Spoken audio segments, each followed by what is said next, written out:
Chapter 581, Dissecting the Beast. Saul was suddenly attacked by a purple-black fleshy tendril, but for him, it finally ended the boring journey. Competing with me in tentacles. Saul didn't even move. Little algae suddenly burst out from behind his neck, split into 10 in midair, and quickly burrowed into the earth around Saul's body. Saul felt the fleshy tendril entangling him, immediately release his leg and flee downward. Saul pressed his hands on the ground, exerted slight force, and pulled his leg out. Looking at the continuously collapsing large hole in the ground, he stepped back 2 paces and waited for little algae to return. A few breaths later, the sandy soil beneath his feet began trembling. Rumbling sounds caused the surrounding ground to start shaking. Little algae tensed, then pulled, slowly extracting something from underground. The gnarled vine network caught a huge clod of earth, emerging bit by bit from underground. Gray-black dust fell rustling from the clod, forming waterfalls of sandy soil. Large amounts of dust flew into the sky, reducing visibility to less than a meter. Saul held his breath, squinted his eyes, and waited for the big monster in the soil to take shape. Finally, after little algae shook off most of the mud, within those crisscrossing black vines appeared a massive beast 3 meters long. This beast had an enormous mouth with relatively thin body and limbs. It looked as if only its mouth could still eat, while other limbs had nearly degenerated. The purple-red fleshy tendril that had entangled Saul's right leg was its tongue. After being pulled from the ground by little algae, it immediately extended its most powerful weapon, its tongue, desperately tearing at little algae's vines. But the current little algae was beyond what ordinary beasts could contend with. Seeing one tongue couldn't break free from little algae's restraints, the unknown beast's mouth actually sprouted 4 more tongues. 5 tongues wrapped around different vines, pulling in different directions, seemingly wanting to use brute force to break free from little algae. But its resistance still failed. "All right, little algae, release it first." Little algae, which had been tangled like a ball of yarn, immediately withdrew nimbly. The massive beast immediately fell to the ground, stirring up another cloud of dust. As soon as the beast landed, it tried to burrow into the soil. Saul grabbed its tail, performed an over-the-shoulder throw, and tossed it backward. Taking advantage of the creature being on its back, Saul jumped directly onto its white belly, using 1 foot to firmly step on the beast's huge mouth, preventing it from opening to attack him. He had already seen that this beast usually relied on vibrations to hunt, hiding beneath sandy soil. Except for its mouth, all other limbs were short and weak. Even its ability to dig holes for ambushes relied on its mouth and the tough, flexible tongues inside. Just as Saul was preparing to examine this beast, his mental power attached to the compass sent back a sensation. The Chaos Realm compass had finished cooling down. Saul looked down to estimate the time. It should be less than a day, approximately between 20 to 22 hours. The beast beneath his feet took advantage of Saul's inattention, using its small limbs to continuously pat the soil. The rhythm seemed purposeful. Could it be calling for help from companions? But this type of creature's group movement speed probably wouldn't be very fast, right? Saul thought for a moment and decided not to wait for a second beast to appear. He directly activated the Chaos Realm compass and returned to the wizard main world. Saul looked up and saw the distant mushroom forest and the wizard tower sitting in misty white fog. Not bad, nothing went wrong, successfully returned. Saul lifted his foot.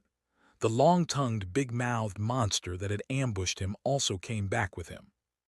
Only now it wasn't moving. Upon closer inspection, he found it was completely dead. Saul's mental power swept over it and discovered many active elemental particles had appeared inside the monster's body. That makes sense. Just like water pressure underwater, Places with vastly different elemental particle concentrations also have elemental pressure. I felt so uncomfortable entering the chaos realm with no active elements. It went from having no active elements to suddenly entering the borderland filled with numerous elemental particles.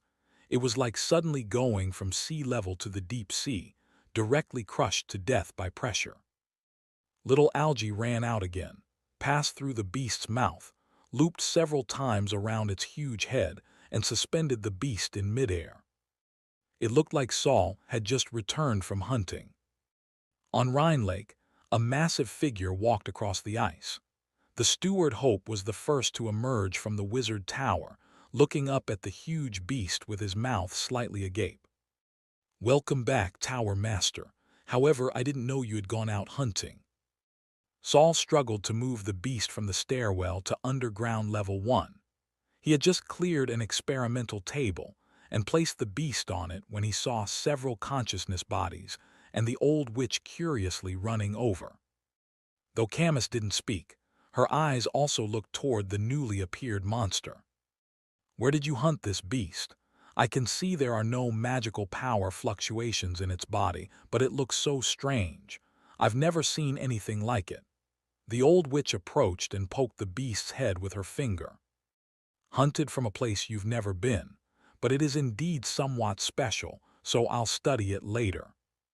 Saul skillfully dissected the beast, examining its body structure. "There's a high proportion of cartilage in the body," Agu assisted from the side. "It seems to rarely use its body for hunting." Saul examined the blood and meat quality, answering casually, "Lying flat for too long." Then he began dissecting the beast's head. The bones were hard, and the skull was somewhat similar to a snake's, capable of swallowing prey larger than its head. As he continued dismantling, Saul suddenly grasped the beast's 5 dark purple tongues and slowly pulled them outward along the throat. This beast's tongue roots weren't in the oral cavity, but in the esophagus, connected by a grape-shaped tumor. When Saul tried to cut off the tumor with a small knife, he was shocked to discover the tumor's interior was actually moving. He added a protective layer to the experimental table, then began cutting the tumor. However, the sharp knife couldn't leave even a small wound on this tumor. Saul tried 2 other, sharper tools, but still couldn't cut open the tumor.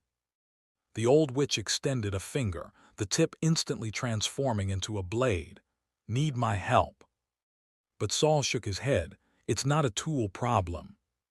He snapped his fingers, and a black blade fragment appeared at his fingertip.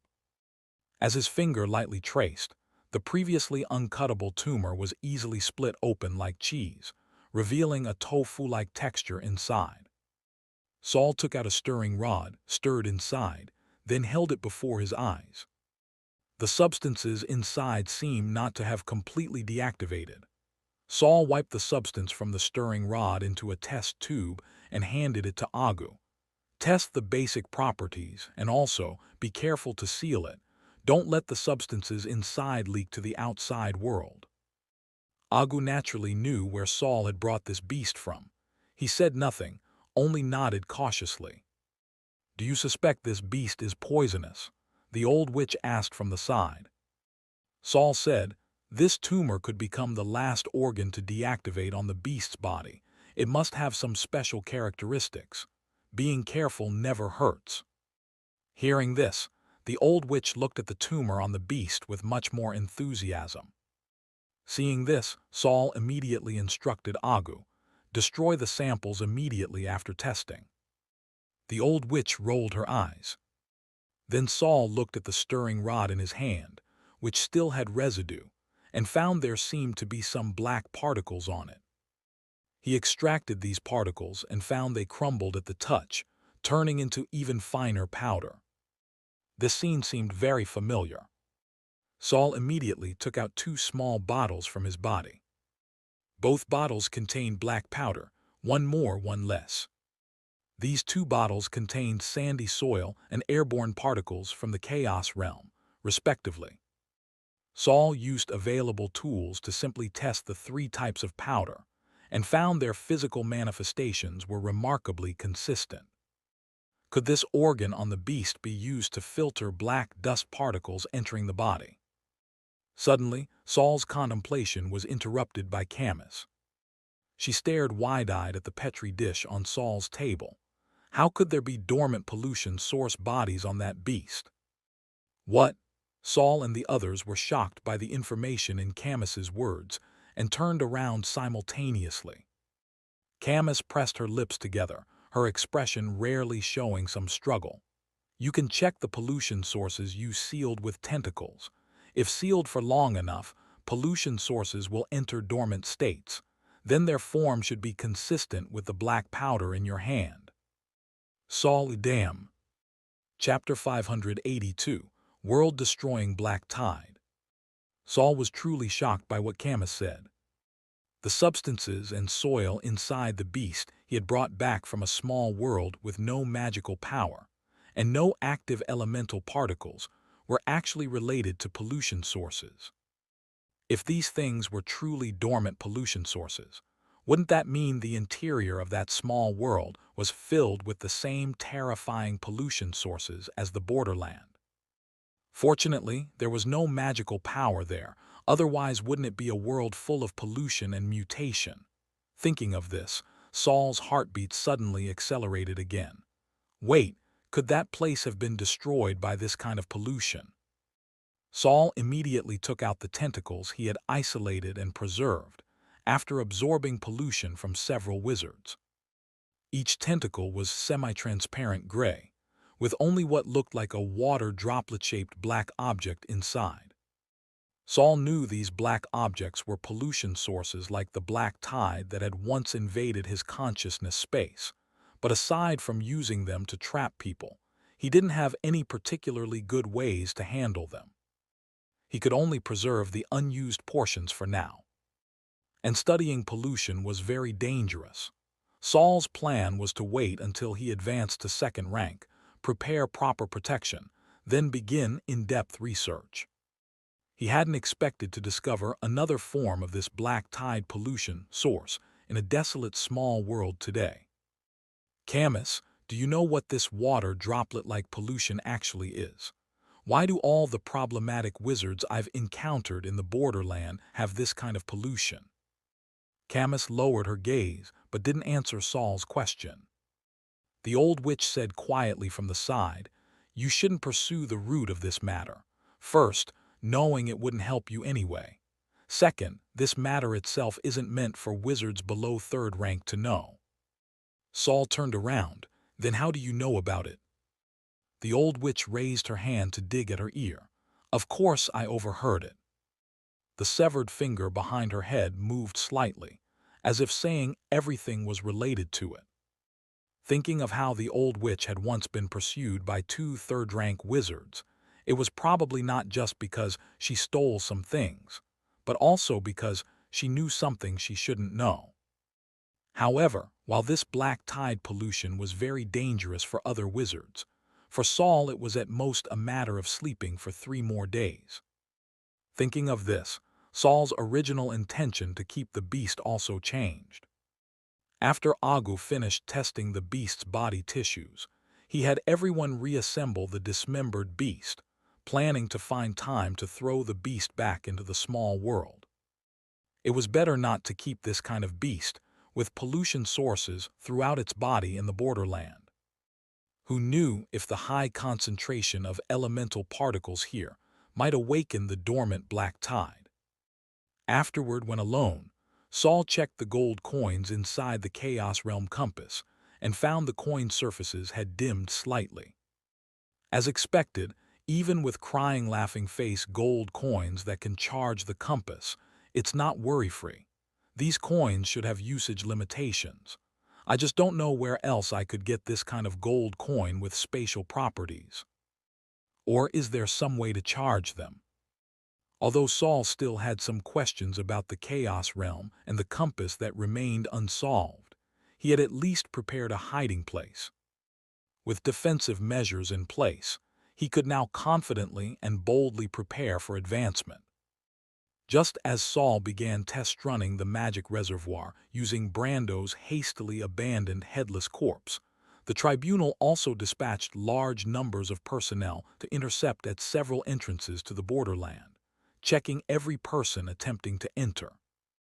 Although they had received orders saying the thief who stole important treasures from the Evernite Empire would try to enter the borderland, they couldn't directly blockade the place. Because the borderland was almost one of the most resource-rich regions on the entire Stat continent. Even many third-rank wizards, and even fourth-rank wizards, had needs for the magical materials inside.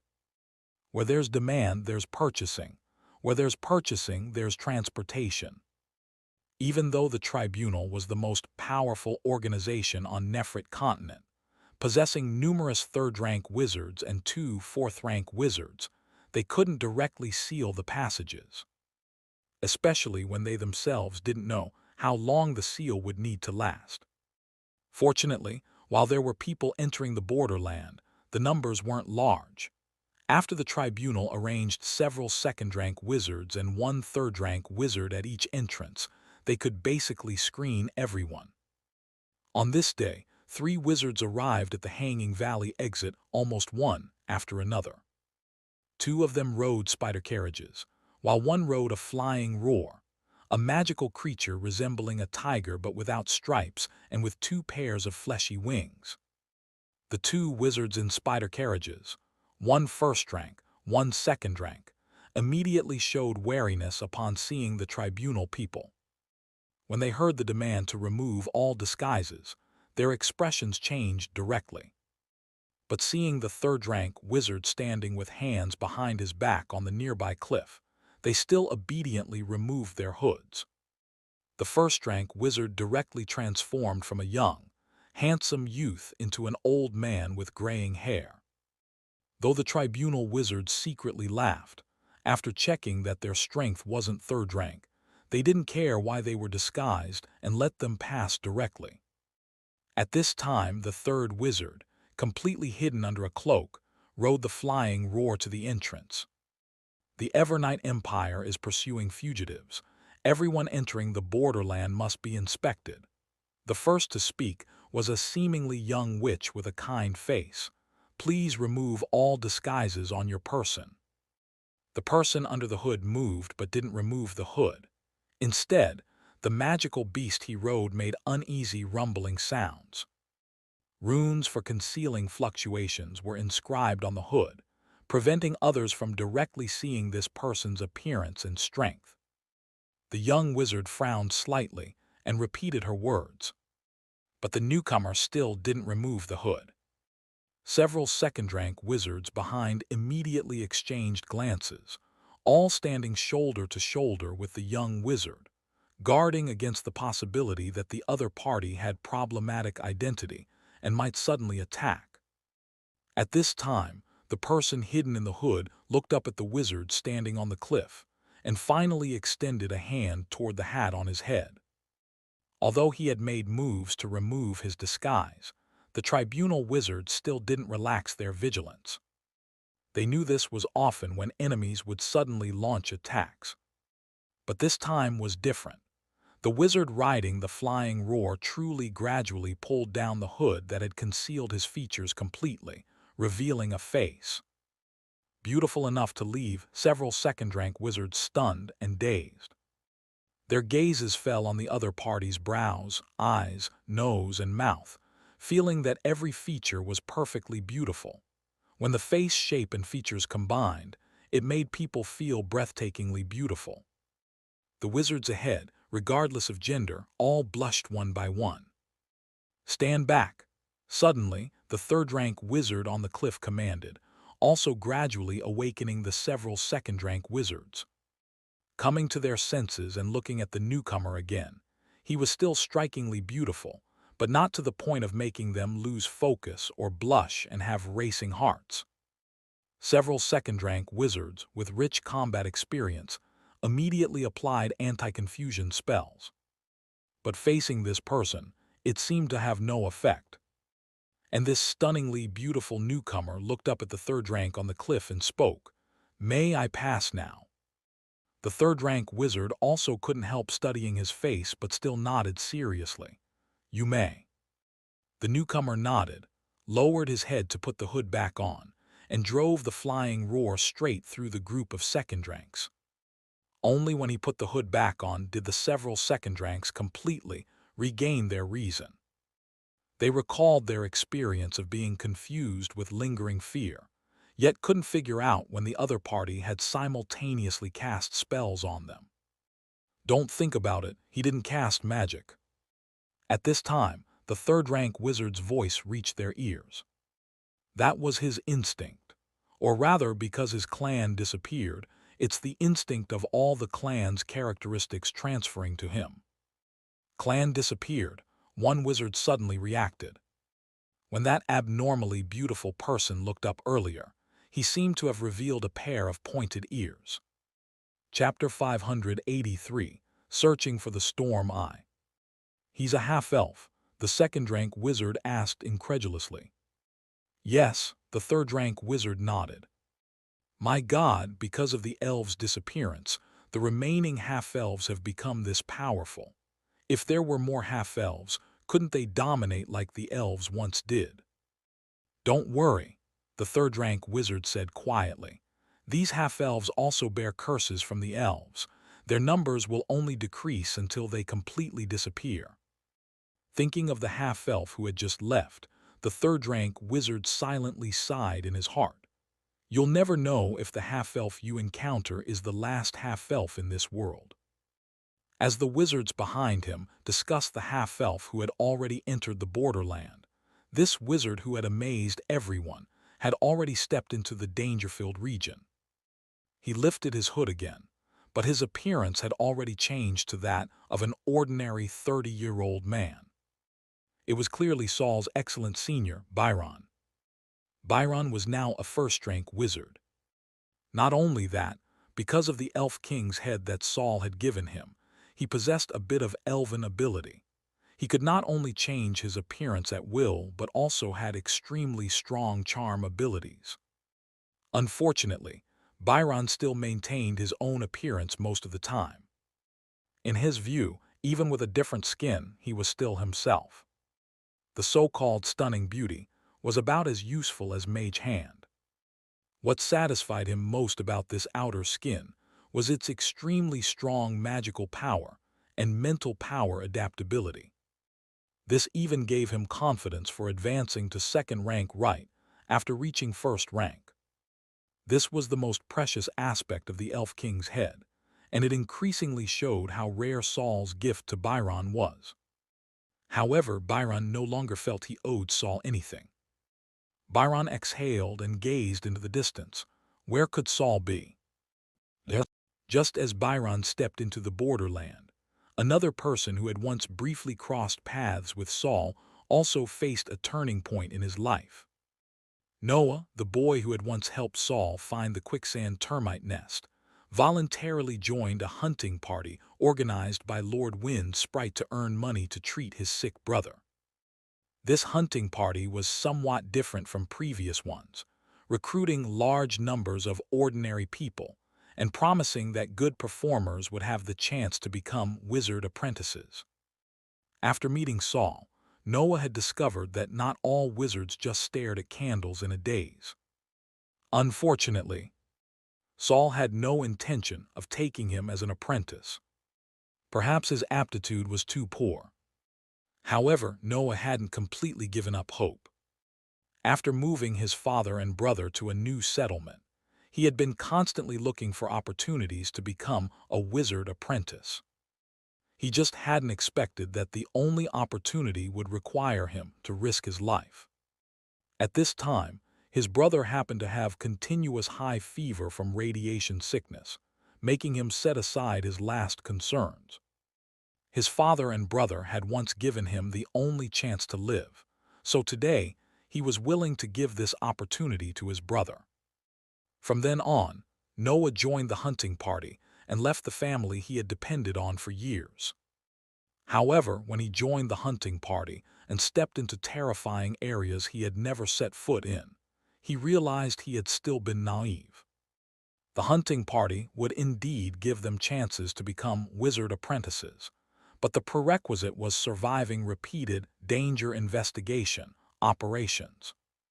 Every ordinary person was a pathfinder. They were required to take a magic potion that temporarily enhanced their mental power, allowing them to perceive secrets they had never noticed before. It was equivalent to becoming a temporary wizard apprentice. But at the same time, their weak bodies would show various abnormalities due to the suddenly enhanced mental power. Noah had personally witnessed a woman who had just taken the mental power potion suddenly go mad and tear off all her hair. Then she painfully clawed at her scalp until it was bloody, until white bone was visible. When other wizards saw the woman's reaction, no one came to help her. The ordinary people didn't know how to save her and didn't dare to. Afterward, this dying woman became the first casualty before the hunting party even set out. Besides that woman, other people's appearances also showed various changes. Only Noah showed no change at all. This immediately drew the attention of several wizards. They came over, had Noah hold a crystal ball, and made him chew a leaf. However, after Noah complied, these wizards left disappointed. This also made Noah somewhat dejected. It seemed he really wasn't cut out to be a wizard apprentice. After these small incidents, everyone officially embarked on the hunting journey. However, the ordinary people, including Noah, only then discovered that perhaps dying the night before departure like that woman was the best outcome. On this day, the group trekked through mountains and rivers to reach a forested area. This was already the fifth forest they had passed through. Every time they passed through a forest area, their hunting party would leave behind at least one ordinary person. Noah didn't know what these people were doing. In any case, these subordinate wizards of Lord Wind's sprite would have them explore some very dangerous places. Regardless of whether those sent to explore could return alive, they would never enter the places just explored, but leave directly. All along this journey, like discarded footprints, all they left behind were corpses. This time, it was finally Noah's turn to be required to carry strange, complex instruments into the forest. Noah's heart, which had become numb throughout the journey, began racing wildly. He finally felt the reality of approaching death. He wanted to flee, but he knew the four wizards behind him wouldn't give him the slightest chance to escape. And it might implicate his father and brother in the settlement. Noah swallowed and was pushed by a wizard behind him, beginning to move his limbs mechanically, walking forward mechanically. Wind rustling leaves, bird songs and insect chirps all became chaotic noise in his ears. The tremendous fear of death possibly arriving at any moment made Noah's mind a complete mess. But this chaotic state of mind also kept him moving forward without stopping. Rustle. The surrounding leaves and branches suddenly moved in unison as if by agreement, breaking the forest's usual sounds. Noah was jolted awake, seeming to realize what he was doing. His foot that was about to step forward hung in midair.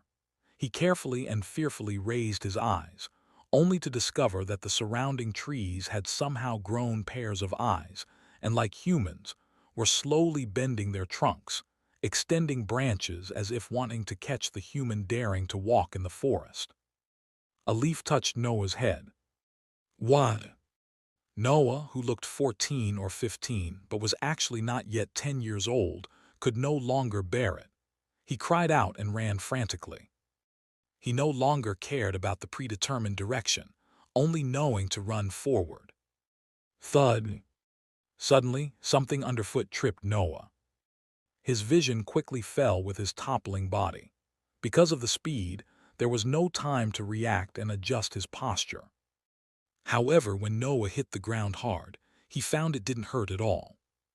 Looking down, beneath him was a dense mass of grayish-white mushrooms. These small mushrooms caught Noah like a soft mattress. He pressed one hand on a mushroom, bewilderedly supporting his body and looking around, only then realizing he had somehow left the forest. Ahead was a downward slope, and these grayish-white mushrooms extended all the way to the bottom of the slope. Further ahead were some sparse trees, and beyond the trees, row upon row of giant mushrooms 3 to 4 meters tall forming a forest. How can there be such big mushrooms? There aren't pots big enough either. For some reason, Noah suddenly felt his fear diminish greatly, even having the mood to joke about the mushroom forest before him. Chapter 584, The Short-Lived Apprentice. Actually came out unharmed, a voice sounded behind Noah. Noah's wildly beating heart finally calmed down somewhat at this moment. He lay on the ground and turned his head to see Brown, the leader wizard of his hunting party. Lord Brown. Noah tried to stand up, hopping to leave a good impression on the wizard. But his show of strength didn't bring him any benefits. Looks like you're in good condition. You can stay conscious when encountering anomalies, and you adapt well to mental potions. It's a pity. If your spiritual body hadn't been ruined by previous drugs, you might have had hope of becoming a low-level wizard apprentice. Noah's movement to stand was stunned in place by Wizard Brown's words, unable to move for a long time. I can no longer become a wizard apprentice. Noah's hopeful bubble was punctured. He suddenly remembered the complex emotions in Saul's eyes when he had asked to become his apprentice. I see, so I had already lost the chance long ago. He felt completely powerless. All his strength was drained away, along with the shattering of hope. Seeing Noah frozen in place, Brown's patience was also exhausted. He looked at the mushroom forest ahead and compared it with the map in his hand. Rhine Lake is up ahead. Since you weren't injured in the summoning grove, you might as well go explore Rhine Lake. Noah's heart instantly turned half cold. Their pathfinders took turns. One person would test a dangerous place, then the next person would take over. If the next person died, then the one after that would go. Because each test would exhaust the explorer's energy completely, some people couldn't even stand up afterward. Noah hadn't expected that his attempt to appear strong and perform well would lead to this result. Seeing Noah still not moving, Brown raised his hand and pointed at him from a distance. The next second, Noah hugged his head and crouched down. The pain came fast and left fast. Noah had just crouched down when the pain disappeared, as if everything just now was an illusion. But Brown's words made Noah recognize reality. Go quickly, or next time I'll make you hurt all night. Noah didn't dare delay further and had no energy left to grieve. He hurriedly got up and stumbled toward the mushroom forest ahead. Looking at the mushroom forest that appeared increasingly tall as he approached, Noah no longer knew what he was feeling. This place was much more eerie than the forest just now. He had never seen such tall mushrooms, and so many of them. Why is this place called Rhine Lake? There's clearly no lake here. Could there be a swamp under the mushrooms? Thinking gradually calmed Noah down. Although he no longer had the possibility of becoming a wizard apprentice, Noah didn't want to die out here like this. He had to try hard to find a way to survive in these dangerous places. Taking one last look back at Wizard Brown, he saw the others had also taken a detour to arrive here, expressionlessly watching him. Noah took a deep breath and stepped into the mushroom forest. The mushroom forest was densely distributed. Noah had to be very careful not to touch these mushrooms. Although grayish-white mushrooms usually weren't poisonous, he tried his best to avoid touching them. Strangely, these seemingly eerie giant mushrooms didn't undergo any terrifying changes. Noah walked on tenterhooks, circled around another giant mushroom, and his view suddenly opened up to reveal a frozen lake shrouded in white mist. So this is Rhine Lake. In the center of Rhine Lake stood a pure white tower. The tower top strangely had a circular platform wider than the tower body. making the entire tower look somewhat like a mushroom too. At this time, someone seemed to emerge from the base of the distant tower, but because of the distance and hazy mist, Noah couldn't make out their appearance. However, while Noah couldn't see through the mist, Saul could. He was currently carrying a pile of materials, preparing to go out and find a secluded place to set up an array.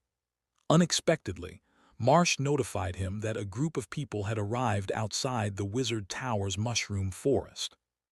One small fellow from this group had walked into the mushroom forest alone. It didn't look like someone coming to steal mushrooms. Saul happened to go out for a look and saw a familiar face. It's him. How did he come to such a distant place? Saul still had some impression of this little boy, and it was a good impression. Thinking of Marsh saying there was a group of people outside, but they let him come in alone, he was probably being used as an experimental subject. Saul snapped his fingers, called over the magic wolf that was resting nearby, sat on the rear seat, and directed the magic wolf to run toward the boy. Seeing the person across from him approaching, Noah's first reaction was to run outside. However, as soon as he turned around, several living vines emerged from underground, directly wrapping around his hands and feet and lifting him into the air. Noah immediately wanted to struggle and shout, but he realized his cries for help couldn't bring rescue from the hunting party outside and might instead anger the person across from him, so he forcibly suppressed his fear and didn't scream. But while his mouth could stay shut, he couldn't control his body's reactions. Every part of his body not bound by vines was trembling. His heartbeat was intense, almost bursting through his chest. Until we met again. As the distance shortened, the person behind the mist gradually became clear. Noah widened his eyes, and his tightly closed mouth unconsciously opened. Lord Wizard Saul. Little Algie put him down. Saul had Little Algie's offshoot put the boy down. How did you come to Rhine Lake? Noah had now completely forgotten the words Wizard Brown had taught them, and seeing Saul, he told the truth. Lord Wind Sprite organized many hunting parties, but they're actually having ordinary people test all the dangerous areas one by one. Saul stroked his chin. But why would they do this?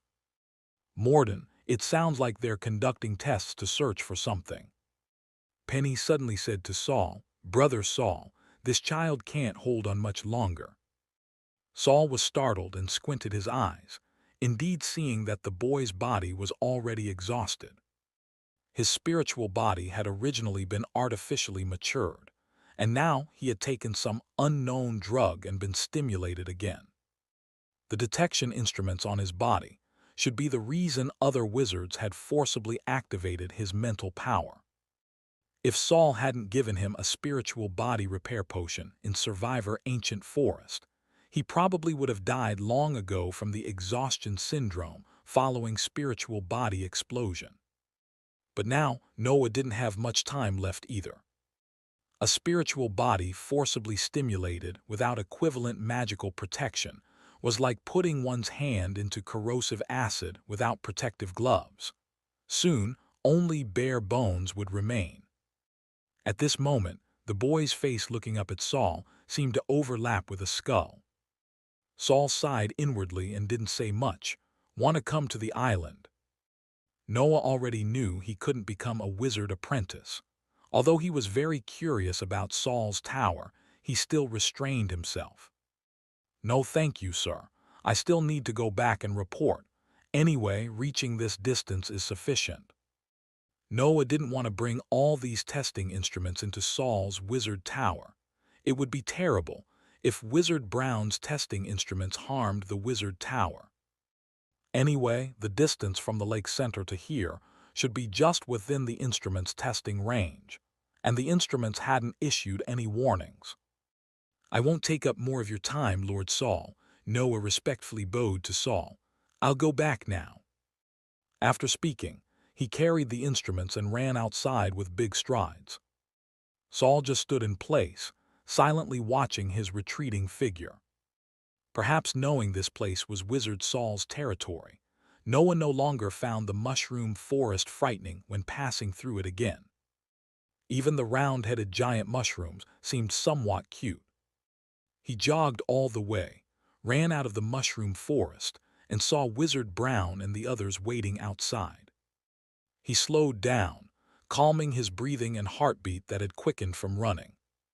"Lord Brown, I've already tested this place."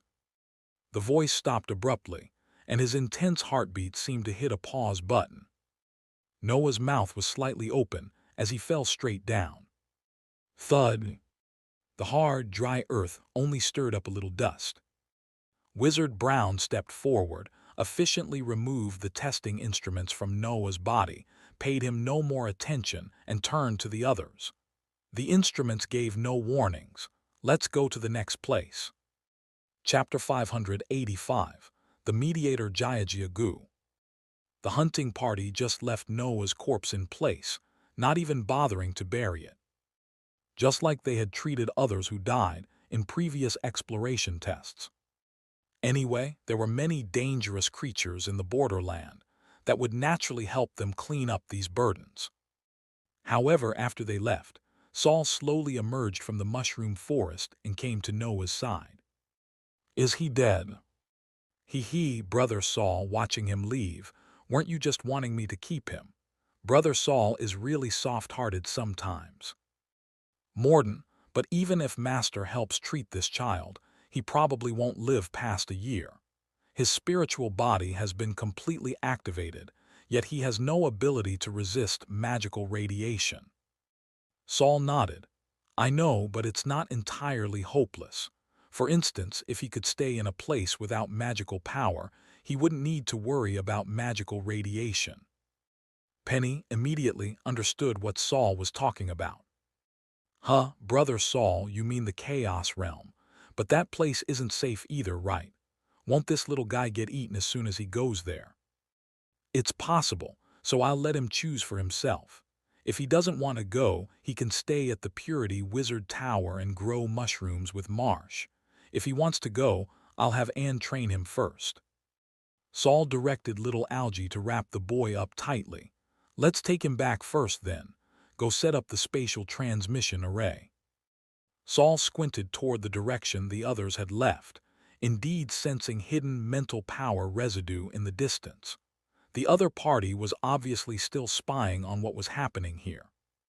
But the distance was far, so the other party couldn't hear Saul's conversation with the others.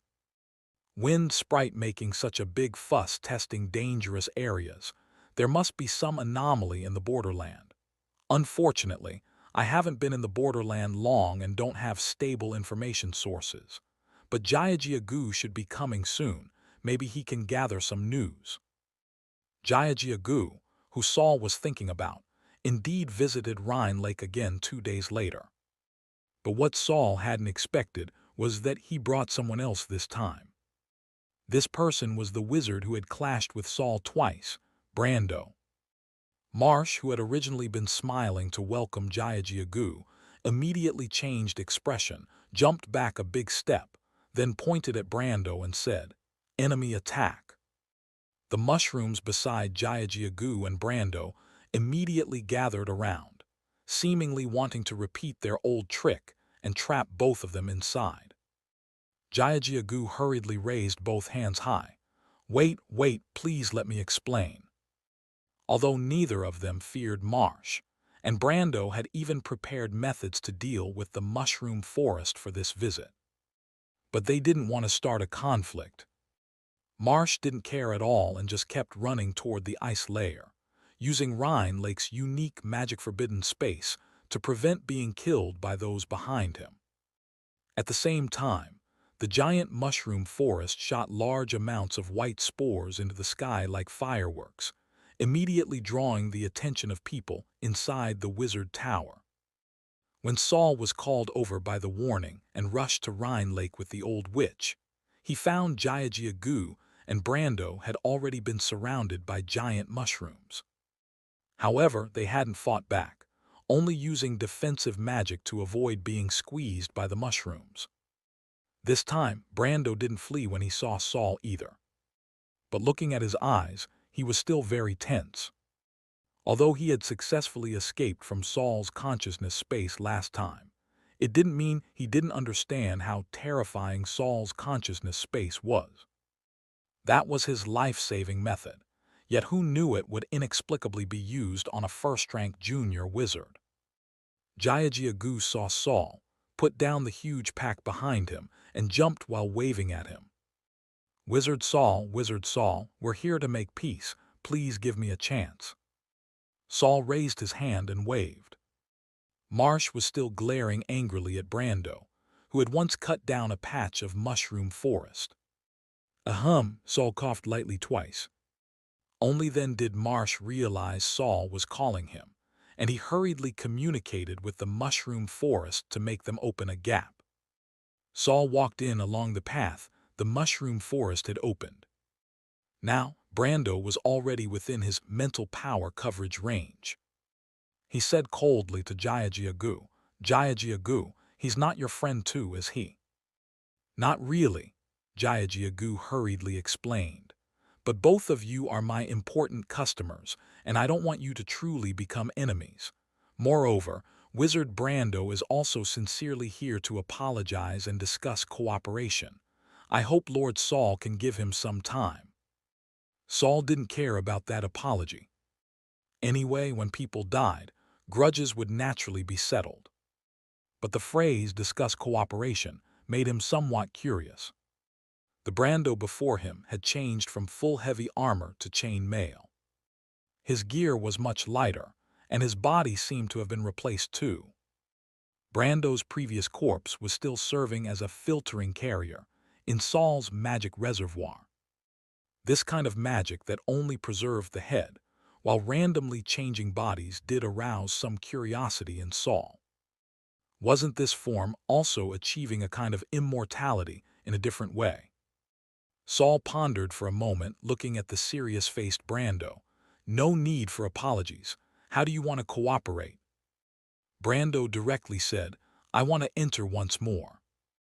Brando didn't specify, but Saul knew he was referring to the consciousness space.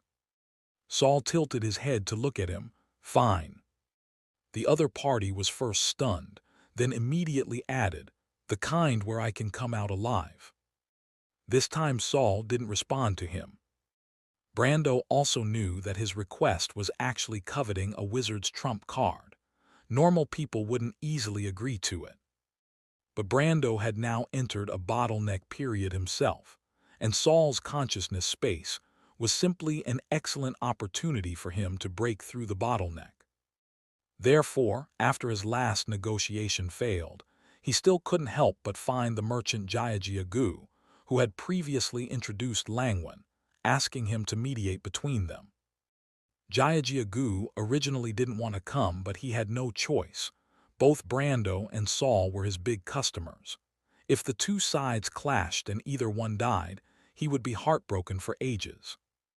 So Jiaji Agu bit the bullet and came to mediate between the two.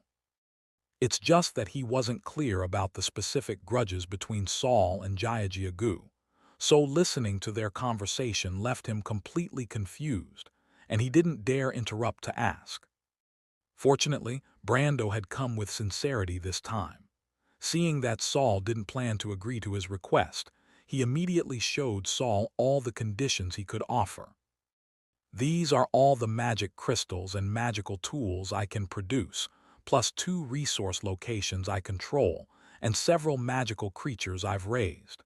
If none of these interest you, then whatever you need, just name your conditions." Saul actually did glance at the items Brando had brought. Some were very rare items, but they weren't what Saul urgently needed at the moment. And trading some items he couldn't use for the secrets of Saul's consciousness platform. Even an idiot wouldn't do that. The old witch did take a fancy to some things, but unfortunately she was very poor now and couldn't produce what Brando wanted. Her research into spiritual bodies wasn't deep either, so naturally she had no way to help Brando break through to second rank. The three people's needs didn't form a closed loop, Saul, for Jiajiagu's sake, didn't immediately attack Brando. But if Brando came alone next time, Saul would at least keep another of his bodies. Seeing Saul had no interest and refused the exchange, Brando stepped forward wanting to try again, but saw several black blades had already appeared beside Saul. Brando could only disappointedly shut his mouth tight. Although Brando knew Saul was only a first-rank wizard, once the two sides went to war, Brando wasn't sure whether he would be sucked into the other party's consciousness space again. If he went in this time, he might not be able to come out. Chapter 586, Taking in a Little Apprentice. Saul and Brando ultimately couldn't reach an agreement, and the latter had to leave disappointed. Jiajiagu stayed behind to continue trading with Saul. However, because he had brought Brando, which might have displeased Saul, Jiajiagu deliberately lowered some prices. While selecting goods, Saul asked Jiajiagu, "Has something major happened in the borderland recently?" Jiajiagu told Saul that dangerous areas were being investigated everywhere. On the surface, they claimed to be creating a code of conduct for the borderland, but Jiajiagu felt they were searching for something. He just didn't know what. The three third-rank wizards seemed to want to unite in action. Wine Sprite and Firefly Lord, who had previously had conflicts, had also temporarily set aside their grudges. Third-rank wizards are all searching for something, and this thing might appear in every dangerous area. They only know it exists but don't know where, so they can only use the most stupid method of elimination. Saul stroked his chin, muttering to himself, "Why does this feel like some kind of prophecy?" His expression gradually became serious. If it really is something that makes third-rank wizards willing to expend manpower and resources to find it, the prophecy's content is probably either something extremely precious or some extremely terrible disaster. Saul smacked his lips. "I really hope it's the former." After completing the trade, Saul performed pollution cleansing for Jiajiagu one last time. From now on, as long as Jiajiagu properly used the substitute doll Saul had made for him, he wouldn't be entangled by the pollution in the huge pack behind him. Of course, besides the pack, there were many other pollutions and dangers in the borderland, which weren't within the substitute doll's protective range. Saul returned to the wizard tower and saw Noah coming down from the second floor with the butler. Noah still had traces of alarm on his face. While going downstairs, he kept looking back and almost fell, but was caught by the prepared butler who grabbed his collar and set him on the ground. "Lord Saul." Seeing Saul returning from outside, Noah couldn't help but run forward. This Noah had been artificially matured and experienced much despair and danger, but his original age might not even be 10 years old. After living in the wizard tower for 2 days, his inherent liveliness gradually returned. "Lord Saul, I just went with Mr. Hope to see your laboratory on the 3rd floor. So amazing." Noah had previously only thought about how powerful wizards were, how dangerous their magic was, how bizarre their behavior was. So his desire to become a wizard apprentice was more of an admiration for strength. But after seeing Saul's surface laboratory, he realized that what wizards truly studied was knowledge. And only knowledge was something that made people go forward successively, work day and night, and become fascinated by it. Although Noah still couldn't understand it now, that magnificent world fascinated him. "Lord Saul, can I really learn magical knowledge with you?" Noah looked up. Though his face was pale, his eyes were full of light. Saul had originally wanted to ask whether he wanted a stable but brief life, or a dangerous life full of arduous tasks, but possibly even shorter. But now it seemed Noah's choice was already obvious. "It seems you've already made your decision, but I still must warn you that after becoming an apprentice, you might encounter many dangers and perhaps die in a monster attack the very next day." "Yes, sir, Mr. Hope has already told me." Noah thought for a moment, then knelt down with a thud. Perhaps because I've died once, I'm no longer so afraid of death. Instead, thinking that if I died without ever glimpsing the magical world you're in, that would make me very, very, very scared. Please accept me. I will definitely study hard and desperately complete the tasks you assign. Saul raised his hand, and an invisible force helped Noah up. No need for that. Just call me Master directly. Saul had the butler teach Noah the etiquette between wizards that evening, then led him up to the wizard tower's top floor. Noah had only been living on the wizard tower's first floor these past 2 days and had just visited the third floor. Now following Saul to continue upward, he was full of curiosity and excitement. When he reached the wizard tower's top floor, he discovered that from the inside, the circular platform at the tower top was actually surrounded by a huge transparent barrier. From outside, there seemed to be nothing at the tower top. But from inside, one could see a huge cube. Taller than Saul, and even with arms stretched wide, he couldn't touch the edges. This cube was entirely dark iron-colored. Looking closely, it wasn't smooth like iron, but seemed to be covered entirely with uneven small particles. Don't stare at the patterns on it, Saul warned. Those are blurred magical arrays. If you stare at them, your eyes will be sucked in. Noah was startled and quickly looked away. Yes, master. Saul led Noah around to the other side of the cube. On this face of the cube wall hung a headless corpse. The corpse's upper body had been stripped bare. Its hands and feet were positioned diagonally. Looking closely, there were no nails or chains on this corpse. It seemed to be adhered to the cube. Saul stepped forward, suddenly having a small knife in his palm, and lightly cut one of the corpse's arms. The skin and flesh separated, revealing the pale muscle texture inside. Within the flesh were faintly visible black and brown impurities. Then black tentacles extended from Saul's neck, directly lifting his entire body onto the cube.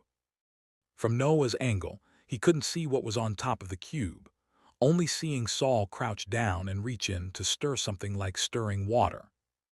When he withdrew his hand, his palm was covered with a layer of black viscous liquid. The liquid kept sliding downward, but when it slid halfway, it suddenly jumped upward and grabbed Saul's wrist. Like a hand that, while falling, suddenly jumped up to grab Saul. Saul's expression didn't change as he gently shook his wrist. The black liquid ultimately fell back into the cube's interior without even making a splash. Saul jumped down from the cube again and spread his palm for Noah to see. I'll give you a month to learn some specialized knowledge. After a month, I'll send you to a sparsely populated place to collect these black particles.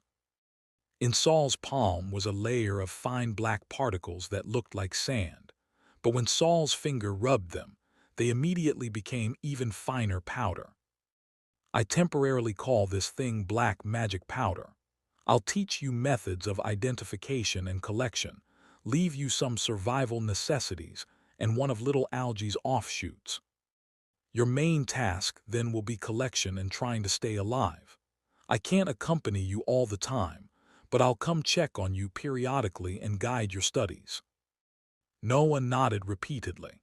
He stared at the black powder in Saul's palm, vaguely feeling this thing was very magical while also seeming extremely dangerous. This made his heart pound, not knowing if it was fear or excitement. Saul collected all the black magic powder in his palm into a small bottle with a seal. Then he handed the bottle to Noah, having him become familiar with his target throughout his upcoming studies. Noah carefully received the bottle, grasping it with both hands and holding it to his chest, looking very treasuring. Then next, Saul thought about personnel arrangements. You should first learn the wizard's common language with Agu. Chapter 587, New Corp Scavenging Ideas. After Saul explained Noah's future tasks to him, he became a hands-off boss. He handed the little boy over to Agu and other consciousness bodies for learning, while he once again left the wizard tower. This time when leaving, he brought Herman, who had regained peak speed through soul armament. Because this time he had new corpse scavenging ideas. Through the body stripped from Brando, Saul had completed the trial run of the magic reservoir. The entire array operated smoothly and could already produce pure magical power, though the efficiency was low and output was small. To increase output, he needed to input large amounts of magic-rich items into the magic reservoir, such as magic crystals, magical materials, and even some powerful magical tools. Saul had these things, but not nearly enough. And to improve magical power conversion rates, he needed more corpses of first-rank wizards and above. Corpse scavenging could solve both problems simultaneously. Previously, corpse scavenging in the borderland was very difficult, and recently even fewer people ventured out for adventures. But Saul discovered that the hunting party Noah had belonged to was an excellent corpse scavenging target. First, they operated independently, and second, they went to quite dangerous areas. Although the wizards in the team would hide outside while sending ordinary people to take risks, who could say clearly what the safe distance from dangerous areas actually was. Moreover, they were Wind Sprite's people.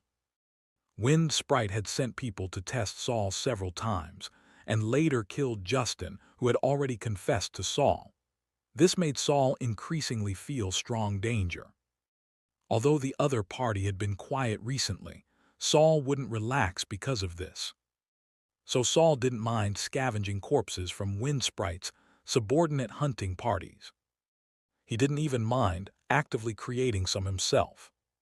Saul followed the direction the hunting party had left 2 days ago, deliberately avoiding some hidden mental power markers along the way.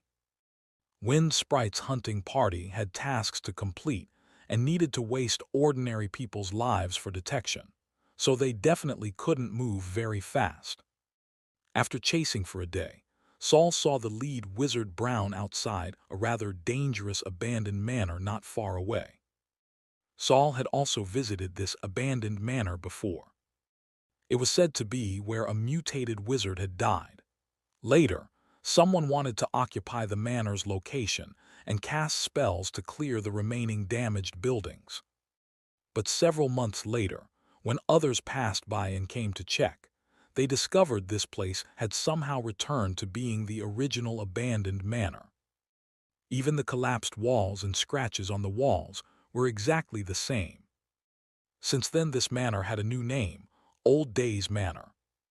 When Saul entered this manor, he hadn't encountered any anomalies, but when he tried to destroy the rooms here, he received a death warning from the diary. So he understood this place temporarily couldn't be provoked. However, this manor didn't seem to object to others entering to visit. Saul sealed his magical power fluctuations and mental power fluctuations, hiding behind the chaotic bushes around the manor's perimeter, watching the group inside from afar. Wizard Brown and 4 other apprentices stood expressionlessly outside the manor's main gate. But from their occasional glances toward the entrance, one could tell several people had been waiting for some time and were somewhat impatient. At this time, there were still 4 ordinary people in this team. And Noah had told Saul that when they set out, the team had a full 24 ordinary people. In just over a month, so many people had already died. To prevent being discovered by others watching him, Saul observed the wizard's movements through the bronze pillars in front of the manor buildings and the glass windows on the walls. Just as he shifted his gaze to the window again, he found there were no longer any human figures reflected in the glass. Saul's eyes narrowed. He didn't act rashly, only confirming again that his mental power and magical power were completely sealed before slowly shifting his sight to the main gate. But strangely, Brown and the other wizards with 4 ordinary people still stood at the gate, without even changing their postures. Saul frowned and carefully shifted his gaze to the window again. However, there was still no reflection of anyone in the window. What exactly went wrong? Had the abandoned manor's windows suddenly lost their reflective ability? Or was that hunting party not actually there at all? Saul hid in place for a while longer. This time, regardless of exposure, he directly observed the group standing in front of the manor's main gate. These people weren't completely motionless. They would also shift their weight, scratch their hair, and so on. But as time passed, Saul discovered that although these people moved, not one of them had moved their feet. Indeed, there's something wrong with these people. Saul raised his hand, aiming at Brown. A silver butterfly, the size of a grain of rice, suddenly flew from his fingertip. This butterfly first rested on nearby leaves for a moment, then fluttered toward Brown. After approaching the group, the butterfly didn't land on anyone's shoulder but flew in a circle around them before returning to Saul. "Brother Saul, you guessed right. Those people, oh no, they're no longer people. I think your corpse scavenging plan might have hit a snag." Saul extended his index finger to support Penny and stood up from the bushes. When he revealed his form and exposed his magical power fluctuations, the people standing in front of the abandoned manor didn't turn to look, confirming that all the people before him had problems. And the problems weren't small. He even suspected whether these people were all already dead. Saul slowly walked over, constantly monitoring the diary's movements. When he walked all the way to Wizard Brown's front, the diary still hadn't warned him of mortal danger. So Saul finally discovered the anomaly in Brown and the others. When Saul looked from a distance, he hadn't noticed anything wrong with this person. But when he approached, he found these people looked somewhat strange.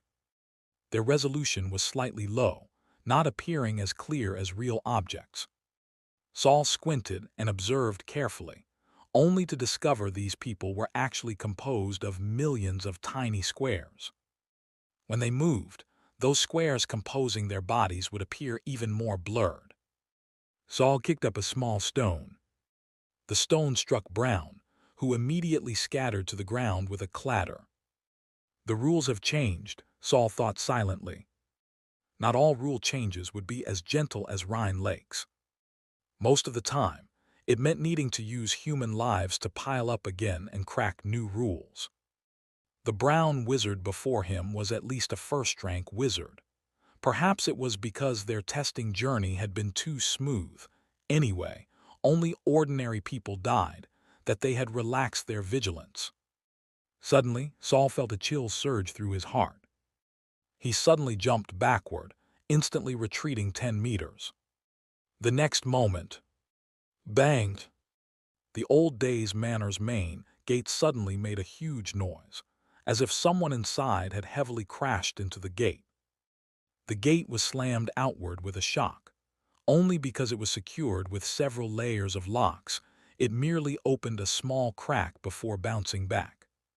Saul, who had been staring at the gate, saw a black shadow behind the door in that instant. But the crack the door opened was too narrow, and Saul couldn't clearly see what was behind the door. "Brother Saul, very strong resentment is coming from behind the door." Penny's voice also became serious. Saul nodded. The moment the door was slammed open, the diary had opened in his mind. Lunar calendar year 319, May 27th. Even abandoned manors have days of restored glory. Terrifying shadows are merely the master's invitation. When you approach, they will enthusiastically pull you in. Remember to bring your gift, such as the fresh life of a first-rank wizard. Chapter 588, Prelude. After reading the diary, Saul very wisely retreated another 10 meters. However, looking at the scattered remains of Wizard Brown on the ground, he was unwilling to leave empty-handed. "Little Algie, have your offshoot go see if you can sweep out that pile of building blocks." Little Algie extended from Saul's neck, opening its mouth wide to look at Saul, seemingly not quite understanding his meaning. Saul pointed to the pile of fragments on the ground that had been wizard brown. Little Algy's mouth stretched into a grin. This time it understood. With high spirits, it split off a slender black tentacle that crawled across the ground with a whoosh, forming a circle around Wizard Brown's fragments. However, when it tried to bring them toward Saul, it discovered Brown's fragments were too small and would fall through to the back from above its body. After trying twice, it still couldn't bring the pile of fragments over. Just as Saul was about to teach it how to split itself into a broom, he saw little Algy's offshoot suddenly open its mouth wide, expanding directly into a 1-meter diameter circle. Inside the circular mouth were constantly writhing tiny teeth. It actually looked somewhat eerie and terrifying. Before Saul could comment on little Algy's offshoot's appearance, he saw it clamp its mouth down on the fragments on the ground. Then its lips and front half began contracting and expanding in a writhing motion. After a few breaths, it raised its head again, and not a single fragment remained on the ground. Saul waited for little Algy's offshoot to return, then looked again at all the remaining block people in front of Old Days Manor. He raised his hand and waved, creating a strong wind that directly turned everyone into scattered fragments on the ground. Then he directed little Algy to send out another offshoot to stir around on the ground. The body fragments of those people then mixed into a pile. Now it was impossible to distinguish who was who, or to tell how many people there had been originally. Finally, Saul carefully cleaned all traces of his presence and left the Old Days Manor area with little Algy. After walking some distance, Saul immediately said to little Algy, "Quickly spit out those fragments. We're not sure yet if there are other problems inside them." Little Algy nodded and directed its offshoot to whoosh and spit out all the fragments. The fragments had experienced something unknown in little Algy's offshoot's mouth. When they came out, they were covered with some crystal-clear saliva. I should have waited until we got back to have you spit them out." Saul helplessly held his forehead. Of course, he also knew that even though little Algy was a demonic creature that fed on death energy, it still shouldn't eat such strange things casually. Saul used a cleaning spell to remove the saliva from the fragments, then collected all the corpse pieces in a cloth bag. Returning to the wizard tower, Saul took out a small fragment of Wizard Brown and placed it in a crucible, adding a few drops of pure water, unpolluted soul fragments, and other essentially clean crystal debris. Heating on low flame, in just a few dozen seconds, the originally semi-transparent white soul fragments became dotted with black spots. Meanwhile, part of Wizard Brown's body fragments lost their cubic shape and became a small pile of soft mud. Still, the same pollution as the black tide. Camus, even from a distance, saw Saul's experiment. The permeation method can only conduct preliminary testing. Saul didn't turn around, but it can already reduce the pollution in these fragments to a safe level. They can serve as filtering carriers for the magic reservoir. As he spoke, Saul replaced the small crucible with a large pot 1/2 meter deep, then poured all of Brown into it. Seeing this, Camus was somewhat puzzled. With more carriers needing cleaning, the materials required for the permeation method will also increase exponentially. Before she finished speaking, she saw large amounts of pure soul fragments emerge from Saul's fingertips. Despite working with Saul for so long, Camus was still shocked by some of his reserves. How did he have so many pure soul fragments? Pure soul fragments were extremely rare and difficult to preserve. If one wasn't careful, they would be polluted and become useless junk that couldn't be used but was too valuable to discard. Despite having great doubts in her heart, Camus didn't speak. She just watched Saul restart the pot with complex feelings.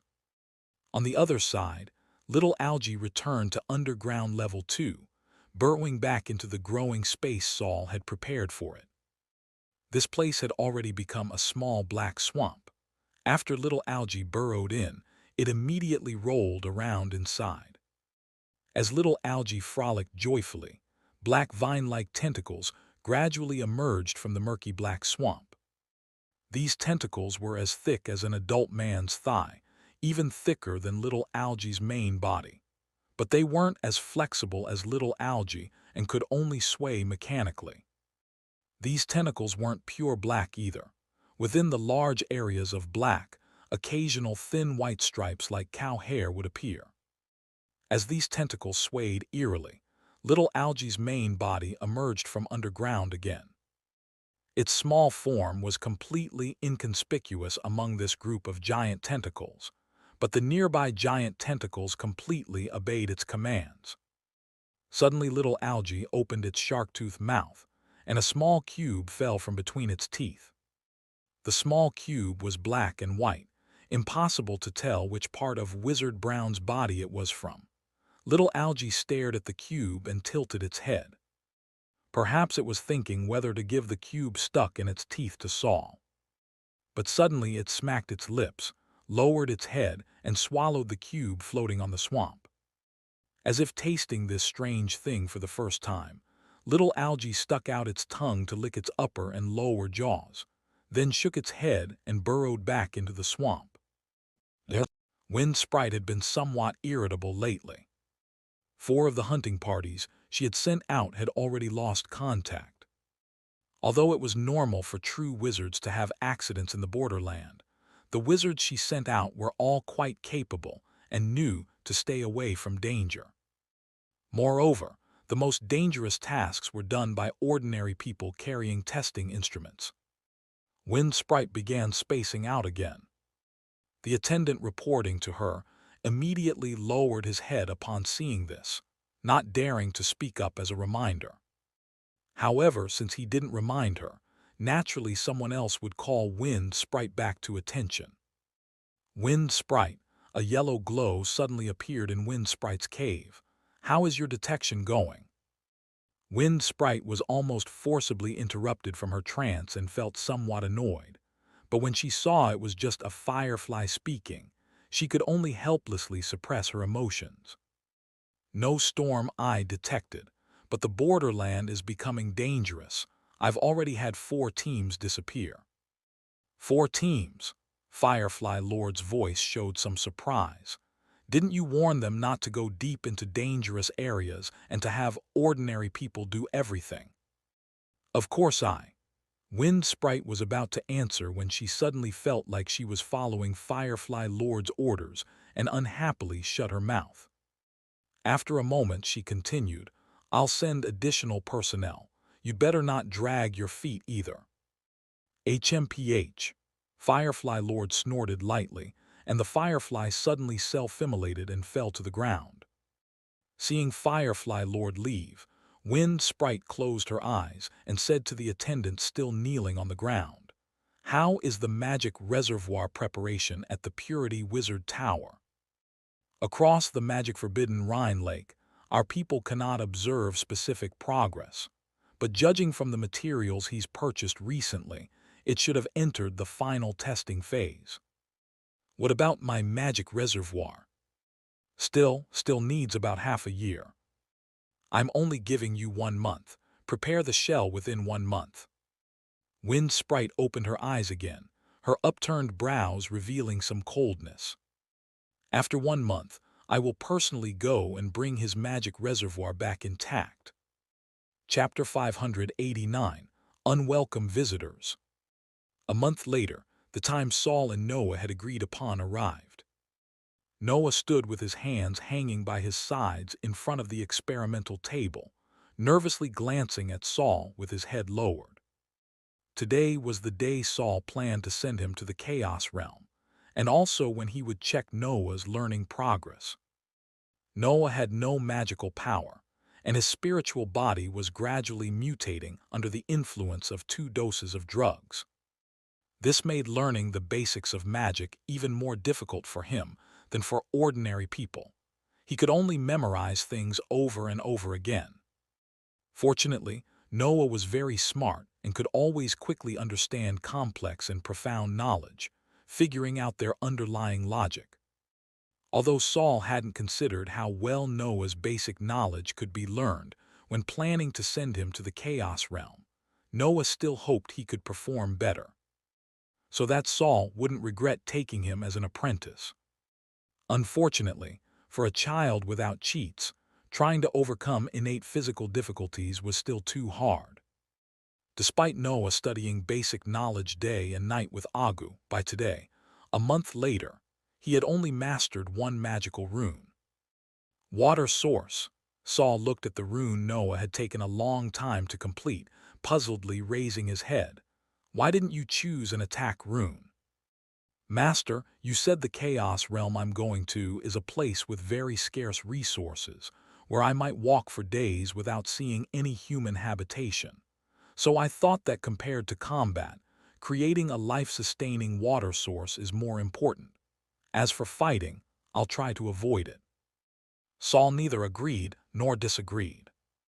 In his view, this choice was entirely due to personal character. Some people tended toward conservation, others preferred plunder.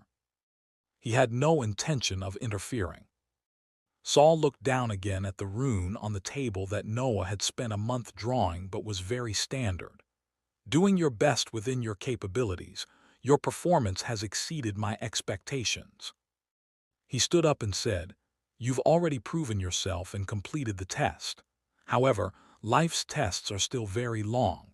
If you don't want to submit your paper early, you must continue maintaining this all-out effort going forward. Noah bit his lip, but the corners of his mouth still couldn't help turning upward. His eyes shone as he looked at Saul, nodding continuously like a pecking chicken. Saul raised his hand, and the butler timely handed over the package he had organized. Saul personally tied the package behind Noah. The place you're going is called the Chaos Realm. It's a place with almost no active elemental particles. There you cannot replenish magical power through meditation, nor can you gather magical power with magical arrays. Even if true wizards go there, they can only rely on the magical power already in their bodies, or use energy items like magic crystals to cast magic. But such a place might be the only choice for survival for someone like you with a fragile spiritual body who cannot withstand magical radiation. Of course, you might live very hard there, or even encounter terrible monsters and die. Noah quickly puffed out his chest. Master, please rest assured, I will not retreat. Saul smiled. At this point, even if you wanted to retreat, it would be impossible. I will still send you to the Chaos Realm, but the method might change somewhat, and the requirements for you will be different. He patted the package behind Noah. This backpack contains some survival necessities.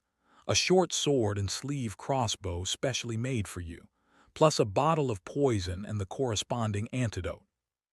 Saul took out a necklace. The pendant was an entirely black, irregularly shaped crystal stone. This was a small spatial magical tool Saul had purchased from Jiaji Agu. Cheap with very small internal space, less than 1 cubic meter. But the advantage was that the energy consumption required for maintenance was also smaller. The energy-storing magic crystals Saul put inside were enough to keep the necklace functioning in the Chaos Realm for a year. Inside are some potions, books, and several magic crystals. There's also space for you to store your own items.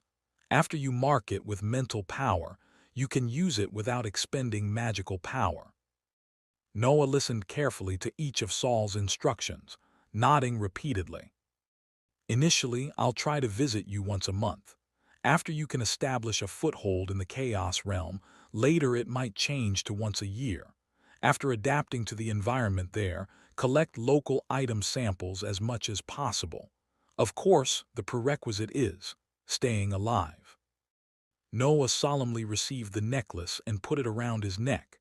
He also tightened the backpack on his body, as if grasping the hope Saul had brought him. Master, please rest assured. I will definitely work hard to stay alive and complete the tasks you've assigned. Saul brought Noah to the fourth floor. This was where he rested, but also the floor he visited least. On the walls of the fourth floor room, dense arrays had already been inscribed. Some of these arrays provided protection, some isolated sound, and some blocked prying and magical power fluctuations. Relying on these layered arrays, Saul had turned the fourth floor into a sealed space. He also planned to make this his base for traveling back and forth to the Chaos Realm. The compass needle spun wildly, and two figures suddenly disappeared. Except for the consciousness bodies, no one else knew where Saul and Noah had gone. The old witch came down from the third floor, hurrying to underground level 1. Saul, I've already completed. The old witch's voice stopped abruptly because she found Saul wasn't there. Where is he? The old witch rudely questioned Herman, who was doing experiments nearby. Master took Noah out, Herman shrugged. Out? The old witch frowned in confusion. I didn't hear he was going out. Could he just be taking that dying brat for a stroll? The old witch's appearance was now completely that of a 16-year-old girl, except for her face. Her entire body exuded a charm that was youthful yet tinged with maturity. Combined with her casual personality, matching a 90-year-old man's face and exaggerated facial features, everything about her had an extremely discordant feeling. In reality, the old witch's physical condition had reached the mature stage of a perfect body. So she was eager to find Saul to share this news and wanted him to quickly clear the last pollution from her body. The old witch was also aware that she was somewhat being used by Saul, becoming his protective umbrella. But at the same time, conversely, she also needed Saul to cover her identity. Now that the perfect body had matured, it could no longer continue natural growth relying on original magical materials and could only be improved later. But for the current old witch, this was already enough. She could completely use this body's talents and her own powerful mental strength to continue exploring the path of advancement. Instead of being stuck with that aged body like before, only able to wait for death without any hope. When will he return? The old witch continued asking.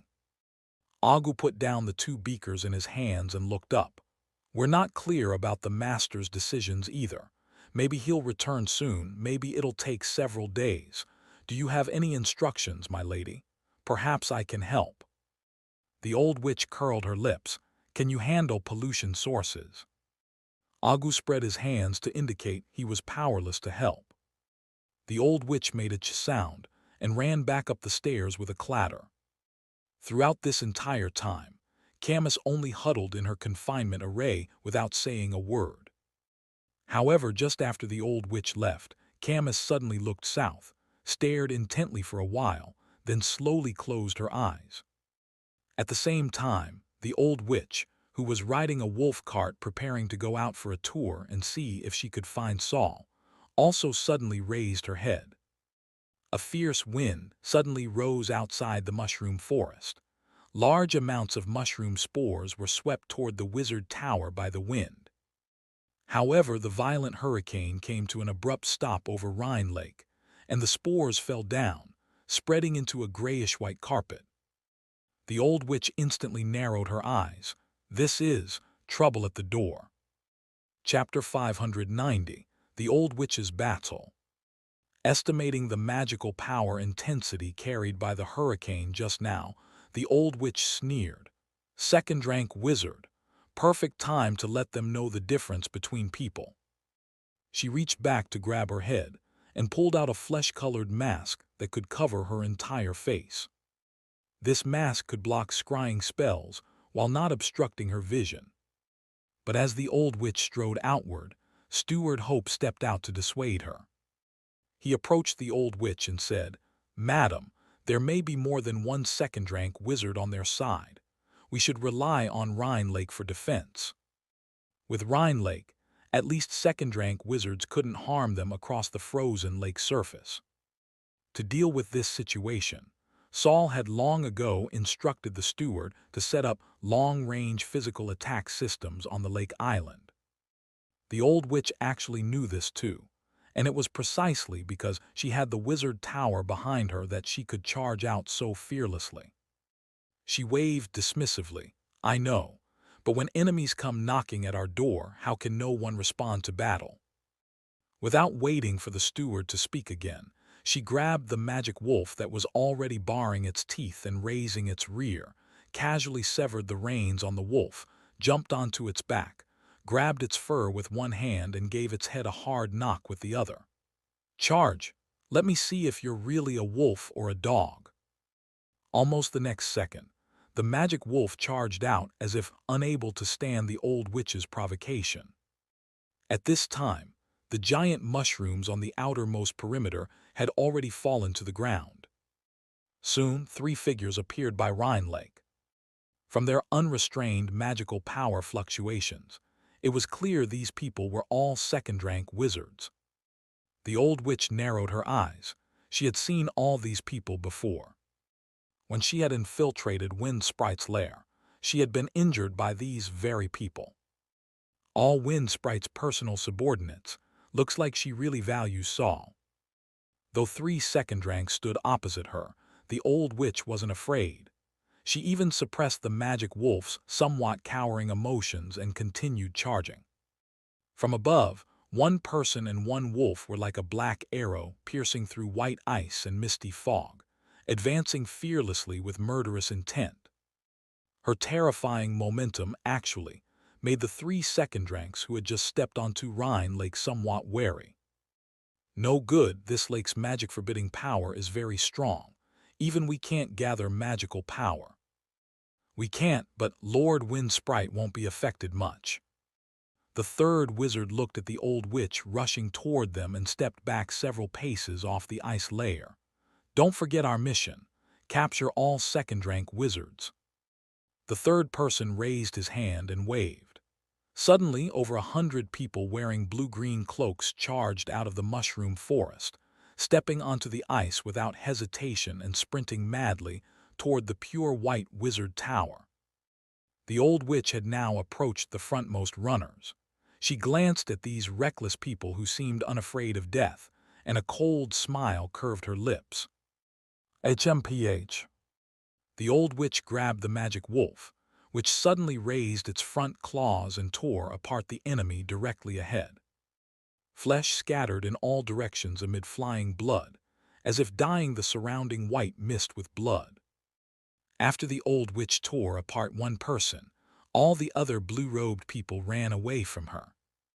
But these people didn't turn to flee. After leaving a 3-meter diameter clearing around the old witch, they continued running toward the lake island opposite.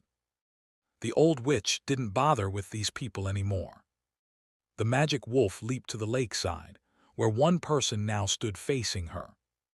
The other two were nowhere to be seen.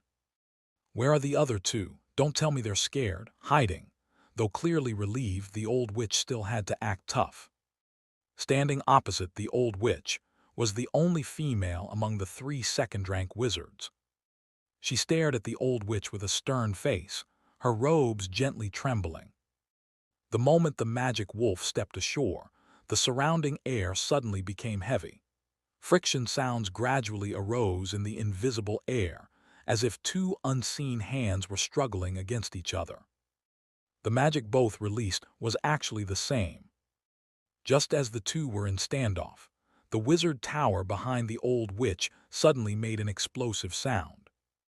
Then came uniform whistling sounds through the air. Dozens of arrows, deliberately painted grayish-white, formed an arc in the air before precisely falling into the densest group of blue-cloaked figures. About half immediately fell, bringing down many more nearby. The wizard facing off against the old witch remained expressionless. "Is this the defensive measure you rely on?" The old witch didn't answer. She leaped down from the magic wolf while several rotating twisted air currents appeared around her body, rapidly swirling toward the opposite wizard. The wizard's previously gently trembling robes suddenly bulged. Large amounts of colorless transparent gas inflated her robes. Then when the clothes made painful tearing sounds, they violently burst out from collar, sleeves, and hem, forming a thick cyclone that directly scattered the whirlwinds the old witch had released. At this time she continued taunting, "Your resistance is useless." As if explaining the wizard's words, the people just struck down by grayish-white arrows got up one by one, moving agilely and running quickly, completely unlike people who had just been injured. But the wizard tower side didn't immediately follow up with a new round of arrow arrays, allowing these blue-robed people to quickly approach the lake island. On the island, 3 consciousness bodies with their respective soul armaments stood ready for battle. Herman, the weakest but most impulsive, almost charged off the lake island before being pulled back by Anne's spider leg hooking his ankle. "Did you forget the rules over the lake? If you freeze into a popsicle, I'm not fishing you out." Just as they prepared to counterattack the enemies about to land, the people charging enthusiastically suddenly fell in waves. Just like the previous scene repeating, they were struck down again by invisible attacks. Only this time more people fell, and it spread outward like a tide. One person wearing a blue-green cloak saw the person in front of him fall as if struck by something, and his heart was shocked. He had also been struck down by the first round of arrows, but the highly resilient cloak with decent defense had blocked the damage, leaving only some dull pain. Just as he wondered why so many people were falling this time, when no attacking weapons had clearly landed, a sudden and extremely tormenting pain came from inside his body. This immediately made him lose control of his body. As if someone had punched him hard, he fell straight to the ground. Then that painful sensation spread along his spine throughout his entire body, making it impossible for him to stand up. On the mushroom forest side, despite using magic in turns, the wizard still couldn't defeat the old witch and finally couldn't help being distracted by the tragic situation on the lake's surface. No mental power or magical fluctuations. There was poison in that arrow rain. The old witch chuckled, more or less. "Don't forget you're provoking a wizard who moonlights as a healer. He can help people recover from illness, so naturally he can also make people sick." As soon as she finished speaking, the old witch suddenly charged forward. The wizard was about to dodge when she suddenly felt like she had hit a transparent wall. She uncontrollably stepped back 2 paces. Then several black tentacles suddenly burst from the soil under her feet, unhesitatingly entangling her legs and trying hard to reach into her wizard robes.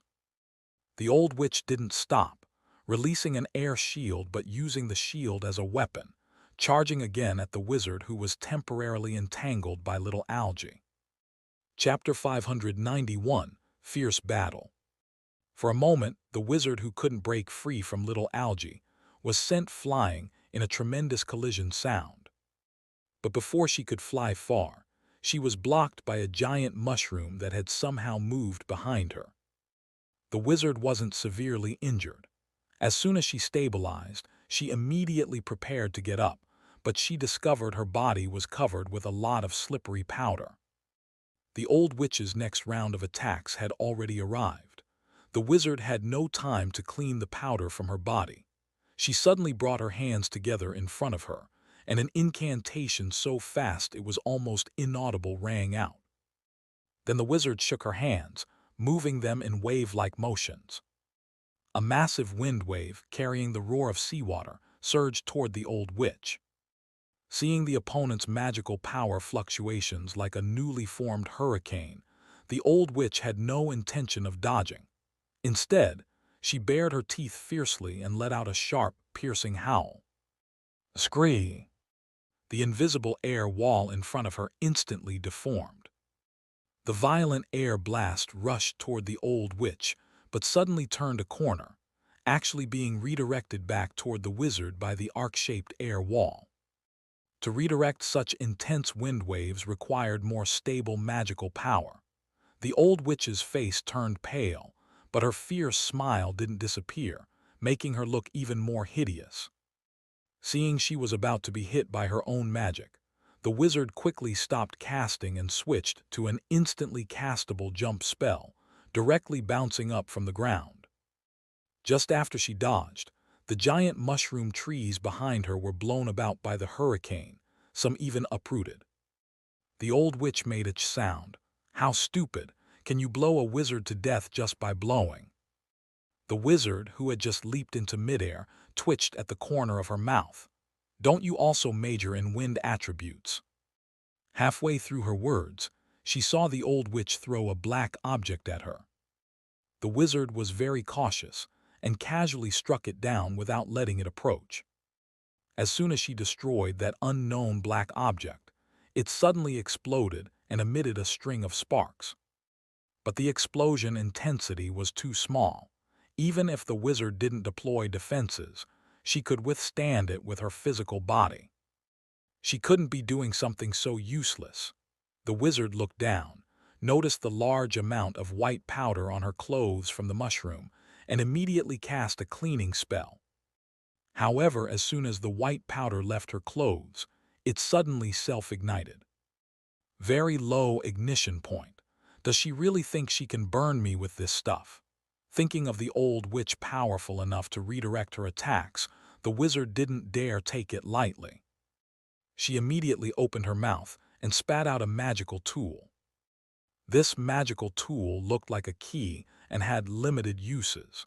If not for facing a troublesome enemy, she would normally never want to take it out. Most importantly, using this tool would worsen the pollution in her body. The moment she took out the tool, the old witch was already a dead person in the wizard's eyes. The wizard turned the key around and inserted it into her chest, glaring viciously at the old witch. I won't wait until you've released all your ultimate moves before trying to avoid them. The wizard knew the old witch's series of actions might all be preparing for some attack. But as long as she eliminated the person before they could use their ultimate move, there would be no ultimate move. The key entered her chest, and the blood from the wound was quickly absorbed by the key. The original brass color instantly turned red. The wizard's arms grew metal feathers in the blink of an eye as she dove toward the old witch. The sharp metal wings collided with each other, producing equally sharp sounds. The air barrier began trembling with strange frequency sounds almost the moment of contact. After persisting only a few seconds, the barrier harder than city walls inexplicably shattered with a crash. The old witch raised her eyebrows, somewhat interesting. Then she patted the wolf's head. Graham, run quickly. The magic wolf, which had been growling at the diving wizard, twisted its waist, turned, and ran, seemingly wanting to escape the wizard's quite extraordinary magical tool by hiding in Rhine Lake. But the wizard wouldn't give the old witch a chance to escape. Taking advantage of her aerial flight, she rushed to the open space between the old witch and Rhine Lake before the old witch could reach it. She spread her arms and shook again. Shrieking sounds arose. This time, the air between them was visibly distorted. Just as that terrifying fluctuation was about to hit the old witch, the wizard suddenly felt something strange behind her. It was a very odd feeling of emptiness. The wizard couldn't describe it clearly, but her intuition told her something was wrong. She half turned her head, straining her eyes toward the corners to try to see what was happening behind her. But the next second, she suddenly felt something strike her back. That thing penetrated her defensive magic, penetrated her mage robes inscribed with numerous magical arrays, and penetrated her skin that had been soaked in various constitution potions. Puff! A sharp arrow pierced through the wizard's back and emerged from her heart. At the same time, the metal feathers on the wizard's body suddenly retracted into her skin. Flight spell. No levitation spell. The battle-hardened wizard remained relatively calm. After losing her wings, she immediately tried to use magic to fly away. However, her magic, even zero-rank magic, now had no response whatsoever. The magical power in her body was completely frozen, as if encased in ice, completely ignoring her commands. The wizard fell from over 5 meters high with a thud. Face first. The old witch watched with bared teeth, feeling delighted. You guessed I had a backup plan, but still dared to turn your back to the wizard tower. The old witch looked smug on the surface, but was somewhat displeased in her heart. That stinky boy guessed it again. The person who came here is not a fool. Seeing my strange behavior, he must be cautious. Once I fall into a disadvantage, I will pretend to run away immediately. At the same time, she looked at the arrow embedded in the wizard's back, feeling somewhat apprehensive. The brat said even if enemies appear dead, we can't relax our guard. Strike 3 more times first. The old witch didn't approach, but rubbed out over a dozen transparent wind blades with her hands, then waved them. The transparent wind blades flew toward the wizard with soft humming. And indeed, the wizard hadn't truly fainted. She supported herself with both hands and immediately rolled to the side. The wind blades silently pierced the ground, leaving several gashes in the earth. When the wizard looked up again, her face was disheveled. She used brute force to pull out the arrow from her chest and threw it aside. As the arrow left her body, her magical power began surging again. You've actually mastered the method of Rhine Lake's magic prohibition. The arrow fell to the ground and quickly broke into several pieces, completely unable to show the terrible ability that had just pierced through the wizard like breaking through bamboo. The cross-sections were semi-transparent, and water droplets quickly condensed on the breaks. This arrow was actually made of ice inside. The old witch lifted her chin. Of course, do you think we've been sleeping the whole time we've lived here? The magic wolf seemed to understand and wanted to look back in confusion, but was held down by the old witch to prevent movement. The wizard looked at the old witch again, her eyes now full of wariness, thinking, so the earlier ignition was just a signal. Whether I used the magical tool or not, they would have released magic-prohibiting arrows at me. Though the wizard relied on her strength and wouldn't die, she was also severely injured. She had no intention of continuing to entangle with the old witch and only wanted to leave quickly. It was just somewhat strange that, after the old witch's initial supplementary wind blade attack, she never attacked the weakened wizard again. The two still maintained distance, as if fearing the wizard still had backup plans. However, this also facilitated the wizard's escape attempt. But just as she gathered her magical power, her entire body suddenly shook again. She looked down incredulously, staring at the red key on her chest. The red key was now so red it was turning black, flashing with eerie light.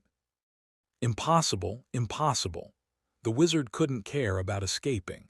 She grabbed the key on her chest with both hands, trying to pull it out. But the key didn't budge and continued turning redder, or rather blacker. That key is sucking her blood. The wizard could no longer care about the old witch. Her face had already turned terrifyingly pale. Impossible, it clearly hasn't reached the limit yet. How could it suddenly backlash? Chapter 592, Secret Weapon. The old witch heard it clearly. Her eyelids twitched wildly, but her gaze once again fell on the magic-prohibiting arrow that had broken into several pieces. That arrow's surface was painted black, but the main purpose wasn't to camouflage the ice inside, but to inconspicuously mix in some black powder. That black powder was extracted from the strange beast body Saul had brought back. What Camus called dormant pollution source bodies. Most terrifying was that, after Saul learned all this, his first experiment was how to reawaken the dormant bodies. This Saul just relies on not being afraid of pollution himself. The old witch suddenly felt like Saul was the world's big villain, somewhat doubting whether hiding by his side might be too dangerous. At this time, The wizard opposite had visibly thinned by a whole size. Her legs were weak as she fell to the ground, visibly transforming from a full-figured woman into a mummy at an alarming rate. Pollution sources alone can't achieve such terrifying effects, the old witch muttered quietly. But pollution sources accelerated that key's mutation. Though she coveted the key's magical properties, seeing it almost kill a wizard before her very eyes, the old witch grumbled inwardly and finally decided to let Saul come retrieve the key afterward. She stopped paying attention to the wizard and looked up toward Rhine Lake. While she and the wizard had been fighting fiercely, the situation on Rhine Lake was also dire. Although the wizard tower's physical arrow array attacks had initially caught those blue-green cloaks off guard, they quickly reacted, using agile movements to dodge arrows while carefully avoiding all wounded comrades. Therefore, when the second volley of arrows was fired, the blue-green cloak's casualties were reduced by more than half. These people seemed to have no real strength, but they ran truly fast. The wizard tower only managed to release 2 rounds of arrow arrays before the frontmost person had already set foot on the lake island. But then he was immediately knocked flying by Herman, who was covered entirely in silver and moving at extreme speed. His body split in half while still airborne. Anne's form also suddenly changed. Her lower body directly transformed into a spider's body, with 8 spider legs sharp as knives at the tips, reflecting sunlight. Wherever the spider legs went, there was also a spray of blood and flesh. Agu wasn't skilled at combat, so he mainly stood behind the other 2 for sneak attacks. But despite Herman and Anne's considerable lethality, they couldn't handle the sheer number of blue-green cloaks, and some people deliberately avoided their positions to land on the lake island. After these blue-green cloaks reached the island, they didn't immediately use magic to attack Herman and the others, but instead looked up to observe the wizard tower. They also tried to attack the wizard tower, but the butler had already retreated into the wizard tower and sealed the entrance the moment the first blue-green cloak stepped onto the lake island. These blue-green cloaks tried to damage the gate, but suddenly several slender, noodle-like arms extended from the wizard tower walls, grabbing these people like catching chickens, then forcing them into handstands before slamming them hard into the ground. For a moment, bodies were scattered everywhere. The second-rank wizard hidden among these blue-green cloaked people finally couldn't stand it anymore.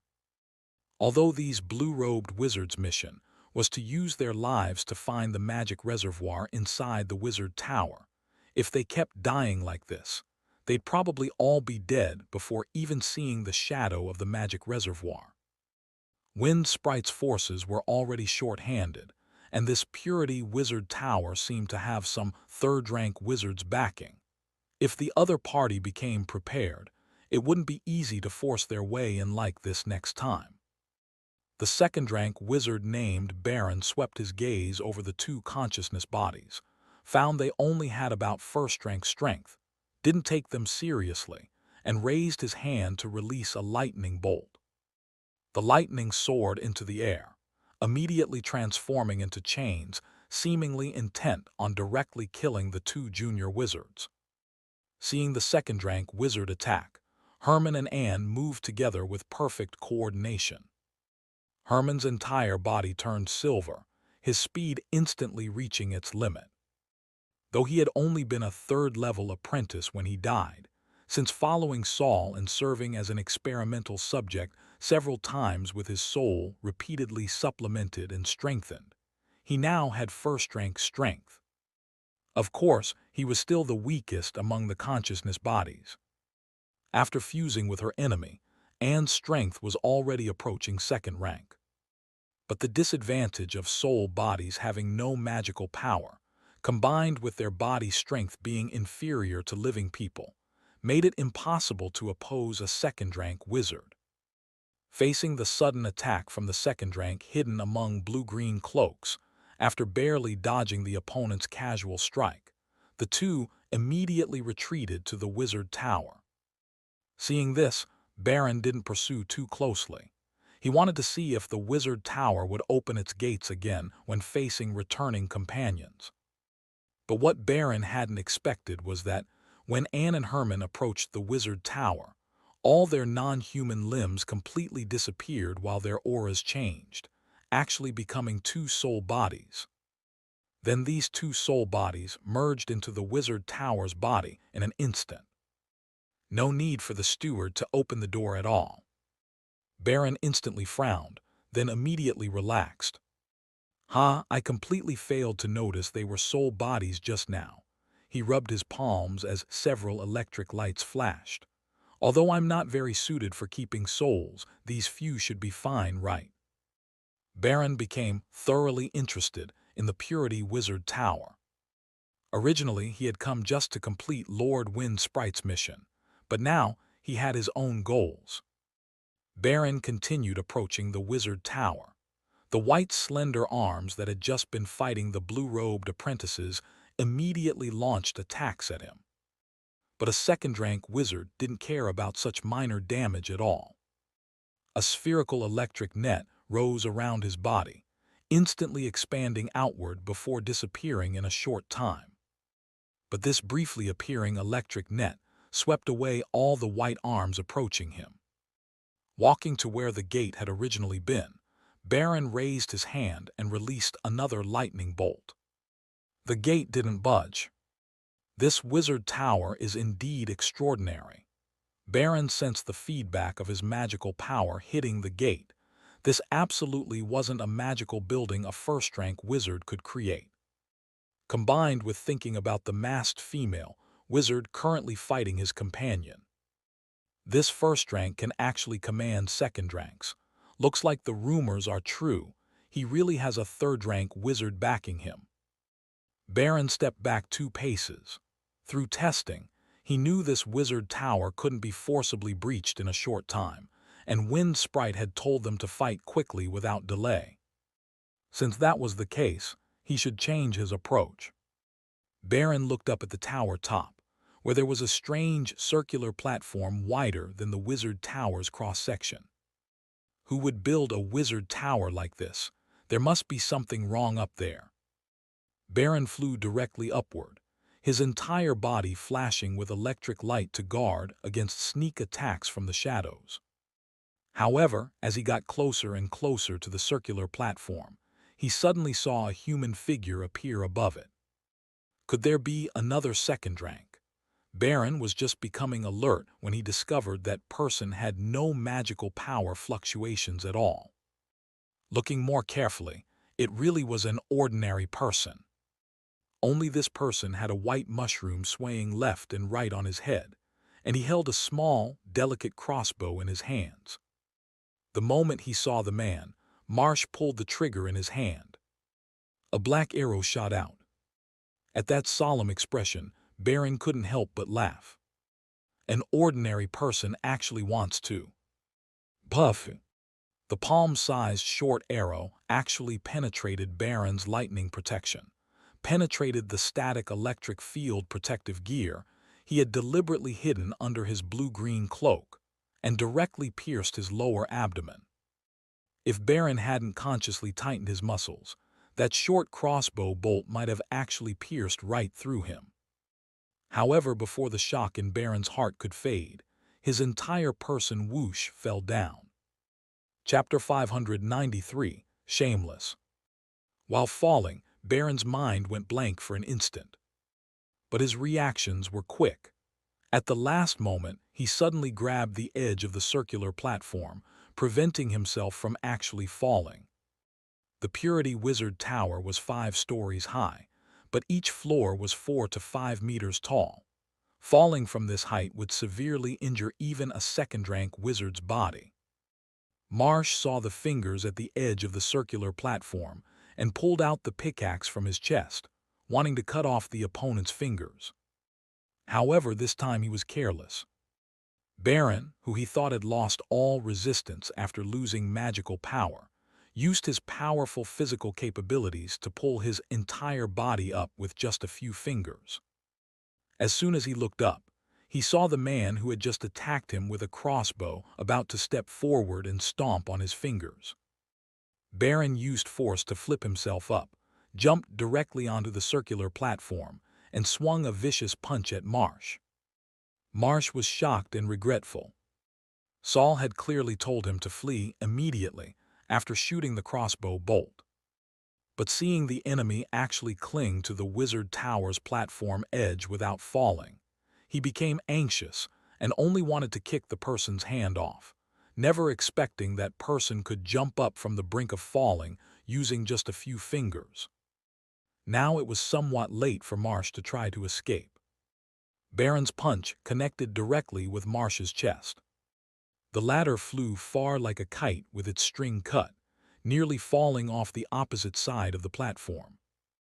Baron was about to step forward and finish off this ordinary person who didn't know his limits, but his gaze was attracted by something else and could no longer look away. He saw a huge cubic box in the center of the Wizard Tower's circular platform. A headless corpse was embedded in the side of the box. A wizard's corpse, the largest box. Could that be the magic reservoir? Baron excitedly pulled out the short arrow from his chest and almost ran toward the magic reservoir. During his run, he was delighted to discover his sealed magical power could be used again. So halfway there, he turned to electrocute the ordinary person who had shot him with an arrow into charcoal. However, as soon as magical power began flowing, he immediately noticed something wrong. Inside his body, pollution accumulated from years of living in the borderland was stirring restlessly. Only then did Baron realize that the arrow the man had shot into him wasn't just to simply seal magical power. It also contained poison that could agitate the pollution in his body. Despicable. Fearing a pollution outbreak, Baron quickly stopped his murderous thoughts and first walked to the suspected magic reservoir structure for a simple inspection. Should be correct. After finishing his inspection, he immediately took out a cylinder from his chest and held it high toward the sky. Then a red fireball shot out from the cylinder, flew to extreme height, and exploded violently. After doing this, Baron turned to look at Marsh. Now he would personally kill the opponent and pound his entire body into mincemeat. However, when Baron turned around, he found the ordinary person had already jumped off the circular platform himself. Baron quickly stepped forward and looked down, discovering the person had fallen into a patch of mushrooms. He wasn't dead, and using the mushrooms as cover, he was actually starting to burrow into the ground. But before Baron could take further action, a clear bird cry suddenly came from the distance. Baron quickly turned to greet it. After a moment, he saw a legless, pale yellow giant bird approaching at extreme speed from far to near, cutting through the sky. The giant bird approached with fierce winds. When passing over Rhine Lake, the giant bird's movements became somewhat sluggish, but since it relied on wings for flight, it naturally wouldn't crash due to magic prohibition. A person stood on the giant bird. Though her appearance couldn't be seen clearly, one could still tell she was a beautiful woman. At this time, the old witch had just prepared to return for support. Seeing the giant bird overhead, her expression suddenly changed dramatically. For a moment, she was extremely conflicted, not knowing whether to flee directly or rush back to provide support. Wind Sprite has already come personally, and that brat Saul is still hiding in the Wizard Tower without showing his face. I've already dealt with 1 second rank. That's enough. The severed finger behind the old witch's head was jumping frantically, as if saying if they didn't run now, they wouldn't be able to. After hesitating briefly, the old witch still turned toward the mushroom forest. But she didn't immediately flee far away. Instead, she hid in the mushroom forest, sealed her magical power fluctuations, and prepared to act when the opportunity arose. "I'm not trying to help him," she muttered quietly. "He hasn't completely removed all the pollution from my body yet. If he really dies, who will I turn to?" When the pale yellow giant bird was about to fly over Rhine Lake, two windows suddenly appeared in the originally sealed wizard tower. Two crossbow bolts thicker than adult arms emerged from the windows. The arrow shafts were inscribed with dozens of micro-magical arrays, all designed to improve the bolt's accuracy and range. The arrowheads were also painted black, hiding the trump card Saul had created in collaboration with Camus. Whoosh! Whoosh! Two giant arrows fired in succession, blocking the giant bird's evasion directions. But when they approached the giant bird with terrifying momentum, four thread-like limbs like whiskers suddenly extended from the giant bird's thick feathers. Those seemingly week-long whiskers accurately caught the two giant crossbow bolts like springs, then truly like springs, converted kinetic energy to potential energy. After being compressed almost to the limit, they violently bounced the bolts back. Clang! Clang! The giant arrow's tail struck the wizard tower walls, directly creating two cracks in the white walls. Agu and the others hiding inside all felt the wizard tower's tremor. Herman was somewhat panicked. This was his first time facing a third-rank wizard with direct malicious intent. What do we do? Master is still over there and hasn't returned. He'll be back at the earliest in a day, and if Master encounters something that interests him, he might stay several days. But Agu said, "It's good that Master went there. The visitor must be Wind Sprite Payer." After learning Master can cleanse pollution, she sent people to test several times. Her purpose in coming this time is very likely to kidnap Master. Him not being here is fortunate. Herman still looked worried, but will she wait here until Master returns? At this time, Steward Hope was stroking an eyeball in his hand and gently shook his head. She didn't appear on the battlefield initially, but later suddenly descended when the outside attackers failed. I believe she can't possibly spend too much time at the Purity Wizard Tower. First, she's always been in an antagonistic relationship with the other two third-rank wizards. Once she leaves her base too long, her home base might be attacked. Second, the matter of Master having a powerful third-rank wizard as backing spread together with his healer identity. She also fears we can call for long-distance aid and catch her red-handed. After all, former Tower Master Gorsa comes from the Glare family, and the Glare family patriarch is one of the joint chairs of the Stargate Council. So Wind Sprite doesn't dare openly harm the Master. Hearing this, Anne slapped the table, but she forgot she wasn't wearing a vessel body now. With one wave, her palm passed directly through the table's surface. Since she probably understands the forces behind Master but still came to attack, she's clearly determined. I hope Master stays there a while longer. If he comes back, he might really be kidnapped. At this time, the wizard tower shook violently again, as if the people outside were conducting fierce attacks on the sealed tower body. Hiss, the wizard tower won't collapse, will it? Herman shrank his neck. Hope gripped the eyeball. Wind Sprite hasn't acted yet. It's that giant bird and the second-rank wizard on the platform who are attacking. He observed through the eye for a while longer. Suddenly, the eyeball in his hand exploded. Hope showed no expression as he shook the fluid from his palm and took another eyeball from the wall. Wind Sprite still hasn't acted. Wait, what are they doing? The Hope's expression changed. What's wrong? The others asked in unison. They're actually moving Tower Master's magic reservoir. The always elegant steward was so angry his face turned pale and his fingers trembled. A third-rank wizard actually stealing from a first-rank wizard. This is truly bandit behavior. And jumped high, shameless. Chapter 594, full of doubts. Saul had always suspected Wind Sprite would make a move against him, so his arrangements mainly involved preparing to flee to the Chaos Realm with the consciousness bodies.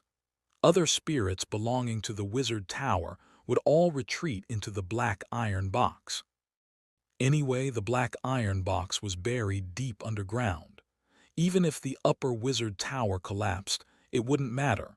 They could start over from scratch. Marsh would disguise himself as a mushroom hiding in the soil. As long as he didn't attack again, even if Wind Sprite discovered him, she probably wouldn't bother with him.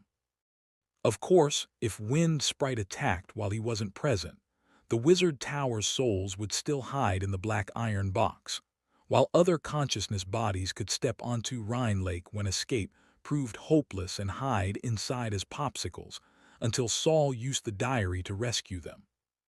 At this time, Wind Sprite really did launch a surprise attack, and Saul happened to be in the Chaos Realm. He wouldn't be able to return for at least half a day. Several consciousness bodies had already prepared to become popsicles at the lake bottom. They just hadn't expected that Wind Sprite's first action upon arrival wasn't to find Saul, but to steal their magic reservoir placed on the circular platform. The magic reservoir needed to be built in an open area. Otherwise, the waste it emitted might turn an indoor space into a toxic garbage dump. The consciousness bodies had also guessed that since Wind Sprite came to attack, she might seize Saul's belongings. But when they actually saw a third-rank wizard completely disregarding face to steal their newly built magic reservoir, they were still furious enough to jump up and down.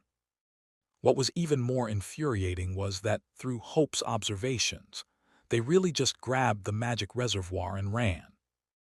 The pale yellow giant bird released the long whiskers from beneath it, binding them around the magic reservoir's perimeter. Combined with another second-rank wizard's cooperation, they quickly packaged and took away Saul's magic reservoir.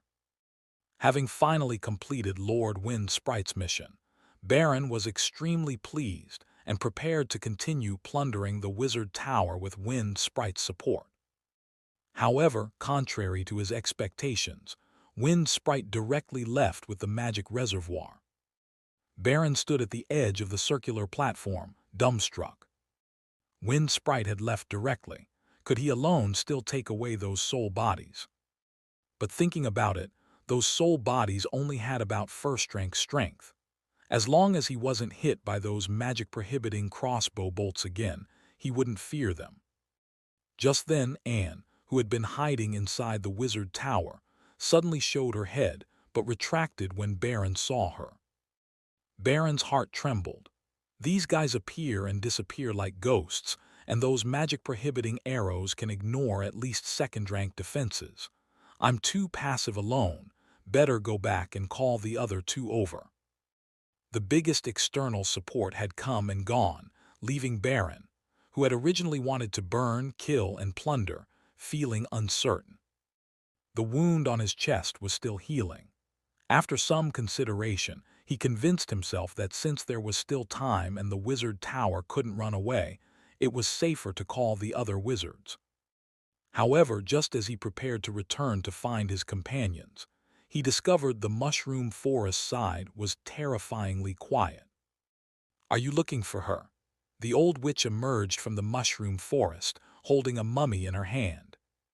The corpse's body was almost completely drained of moisture, but from the clothes, Baron could still tell it was the female wizard who had come with him. "Maggie," Baron's expression changed. "Where's Carter?"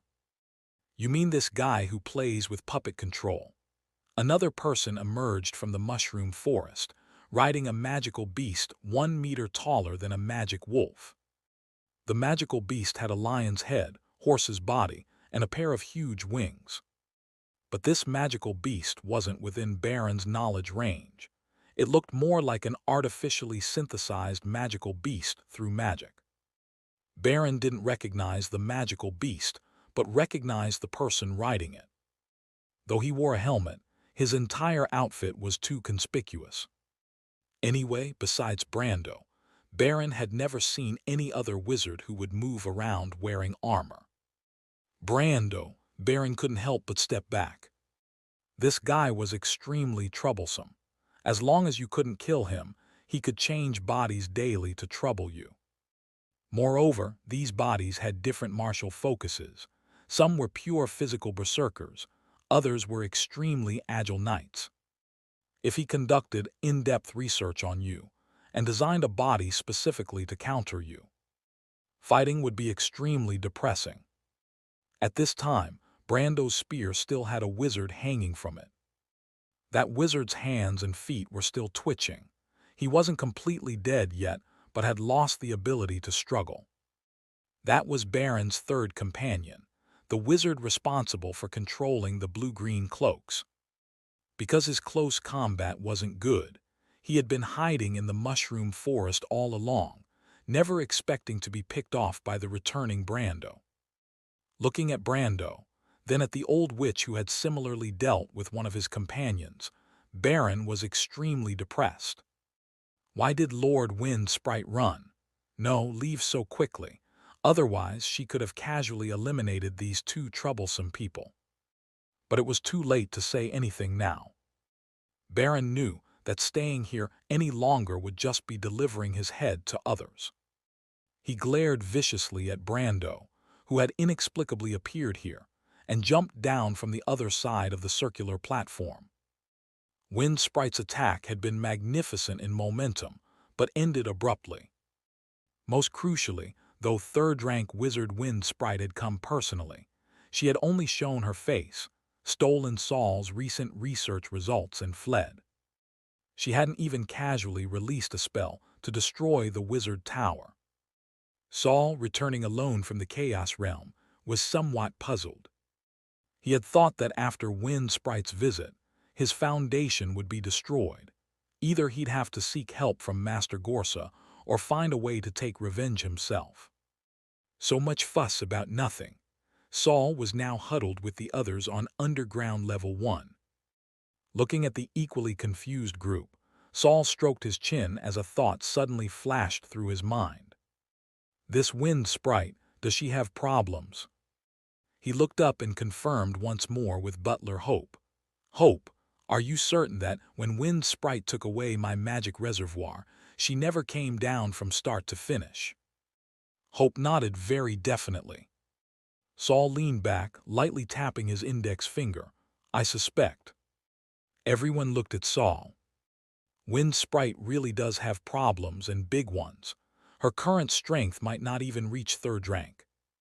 Upon hearing this, the others looked at each other. Their first reaction was that Saul was overthinking. After all, she's a third-rank wizard. She shouldn't have such big problems, right? Herman still remembered the terrifying pressure when Wind Sprite descended on the giant bird. Instead, the old witch gradually became excited. She clapped her hands. That's right, that's right. That Wind Sprite definitely has problems. Haha, she's actually fallen to robbing a first-rank wizard's belongings. Though normally a first-rank wizard couldn't possess something like a magic reservoir either. She stood up. When I went to steal from her lair last time, I already felt something was wrong with her. She actually took so long to discover the anomaly after I escaped. I think she already had problems then. Ha ha ha, this is wonderful. The old witch had been chased by Wind Sprite like a dog for 2 years. Now thinking that Wind Sprite's physical abilities might have problems, she couldn't stop grinning. You went to steal Wind Sprite's things. What things? Saul finally understood why the old witch was wanted throughout Wind Sprite's territory. Had she also stolen from Firefly Lord? For a second rank to simultaneously provoke 2 third ranks, was this praiseworthy courage or worrying intelligence? Well, actually telling you isn't a big deal. Besides me, none of you could use it anyway. The old witch tossed her head and raised her hand to grab the severed finger that had swung to her face. It's this. Actually, it can't really be called stealing. This finger was originally mine. Chapter 595, Persuading Brando. The old witch had always guarded the severed finger tied to her braid very strictly, and almost never chatted with them about this finger. However, since the old witch didn't say what use this severed finger had, everyone couldn't very well ask. Saul then said to the Hope, "Is Brando still outside?" Hope nodded. "I asked him to wait briefly at the door. He's been waiting for." Hope looked at the watch in his arms. 17 hours now. There was no choice. Before Saul returned, he couldn't make the decision on his own to invite outsiders, especially outsiders who had previously attacked the Tower Master, onto the island. However, I did ask Mr. Marsh to keep him company. Marsh probably doesn't like him either, Saul thought to himself. Fortunately, 17 hours is just one deep meditation session for a wizard. Saul stood up. Since Mr. Brando came to our aid when the Purity Wizard Tower was in danger, we shouldn't keep dwelling on past misunderstandings. I happen to want to cooperate with Wizard Brando now. If the cooperation goes smoothly, I can let him enter my consciousness platform once more.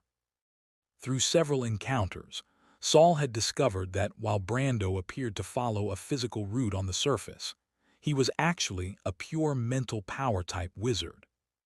Perhaps due to some reason, he had lost his own body and thus always used mental power to control other people's bodies as his puppets.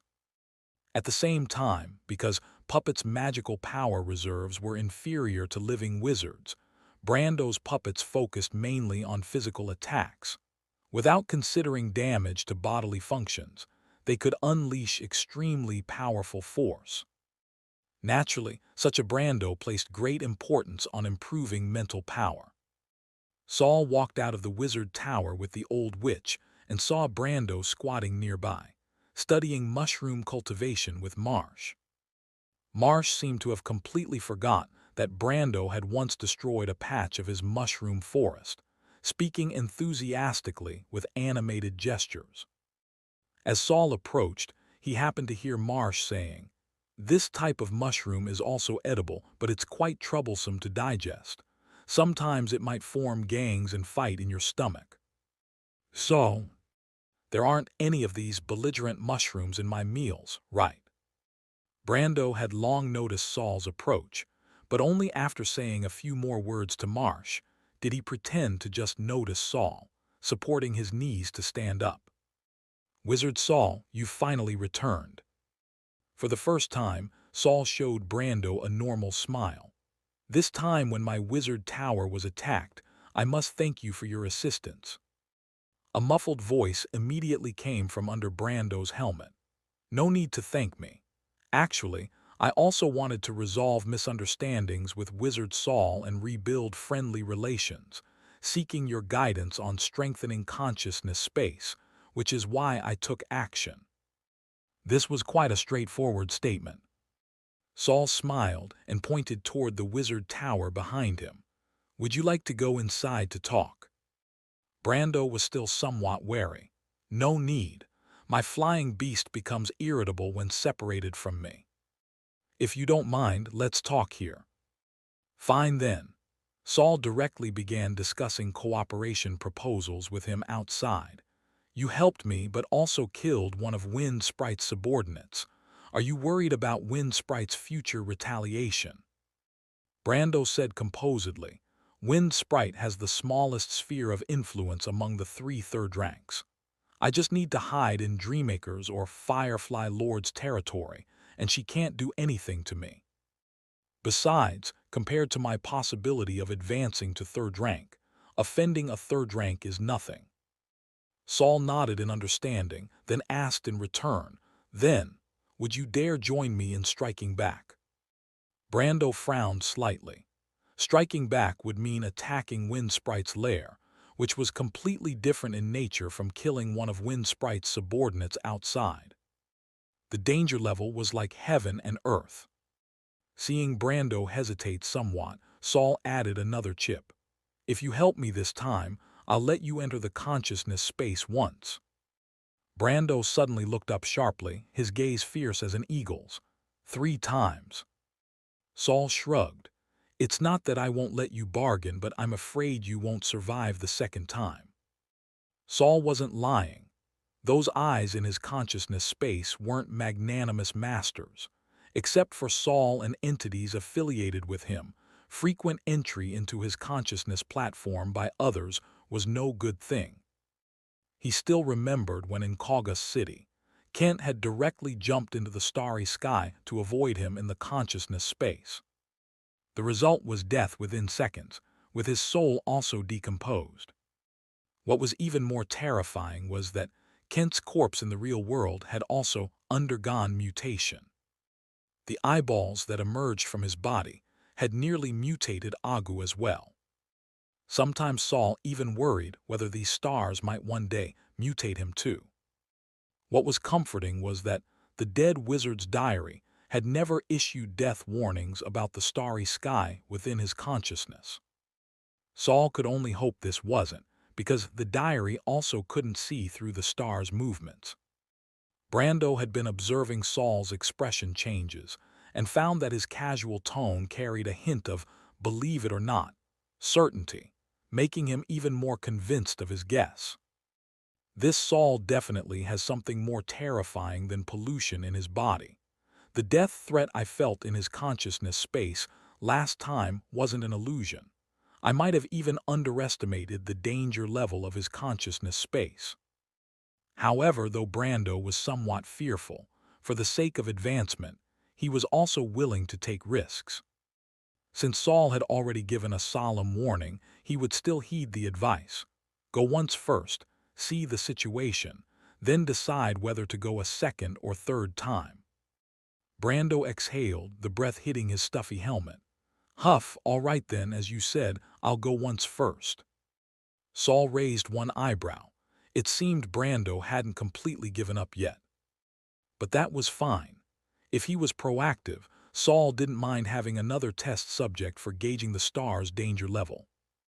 After settling the conditions, Brando proactively asked, "How do you plan to strike back? Not to mention she's a third rank, just the densely packed caves on that cliff where she's located would leave you helpless.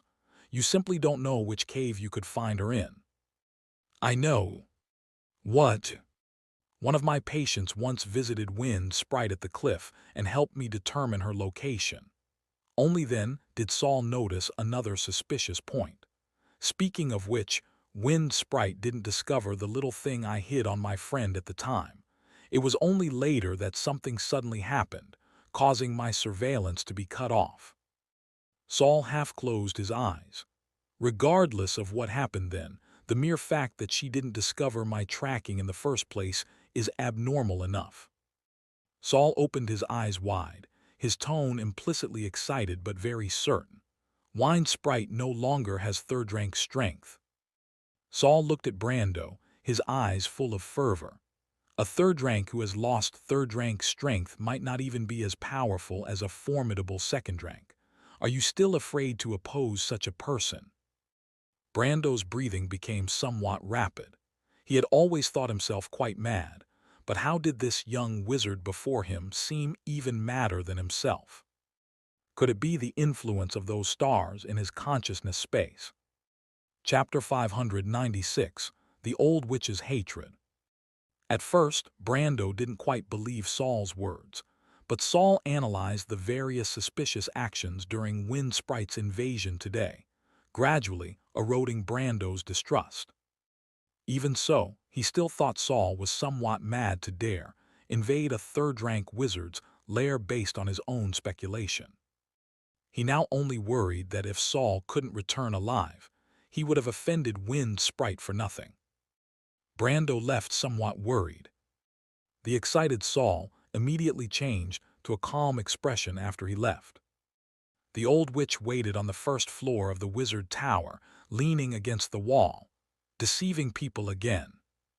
Saul didn't deny it. Yes, no matter what, she's still a former third rank. The forces on my side are still somewhat thin. If I can deceive one second rank, that's one more.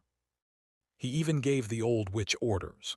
When the time comes, Brando will at most assist from the side. Getting him to really fight desperately is impossible. Only you can directly confront Wind Sprite. The old witch wasn't surprised. From the moment Saul decided to strike back at Wind Sprite, she knew she couldn't escape and would have to work for Saul. But she still pretended to be dissatisfied. "HMPH, why should I risk my life for you?" Saul spread his hands. "What are you talking about? The only person here who has a life-and-death feud with Wind Sprite is you." If I were an ordinary first-rank wizard facing Wind Sprite's robbery and swallowed my anger, this matter might very well just pass. But you're different. You're someone wanted throughout Wind Sprite's and Firefly Lord's territories. Now Wind Sprite's strength is damaged, and she's sent most of her subordinates out searching for some Storm Eye. So this counterattack of mine might be your only chance to kill Wind Sprite in return. Saul walked in front of the old witch, looking down at her face with proportions so exaggerated they were terrifying. Are you willing to give up this chance to kill your enemy? The old witch was stunned for a moment, then suddenly burst into loud laughter. Hadohasu, Hadohasu, Hadohasu. She raised both hands to her cheeks, her fingers twisted, sharp nails leaving bloody scratches on her skin. Unwilling, of course unwilling. I want to kill her, I must kill her. Saul stepped back watching the suddenly maddened old witch. He was actually somewhat curious about what deep hatred existed between the old witch and Wind Sprite. Initially, he thought the old witch decided to rebel because she was being hunted by Wind Sprite. But seeing her still not caring about offending Wind Sprite after changing her appearance made Saul guess there should be other grievances between them. But the old witch, who had always been secretive about her origins and background, might not be willing to tell him. For example, even today Saul didn't know the old witch's name. The old witch finally stopped laughing. At this time, her face had completely recovered, showing no sign of the bloody scratches she had clawed into it. I'll deal with Wind Sprite.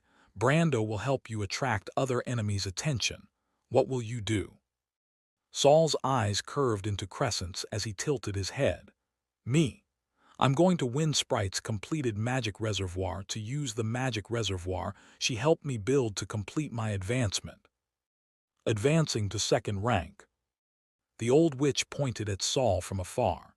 You little schemer, did you already guess Wind Sprite would come steal the magic reservoir, which is why you built it on the tower top?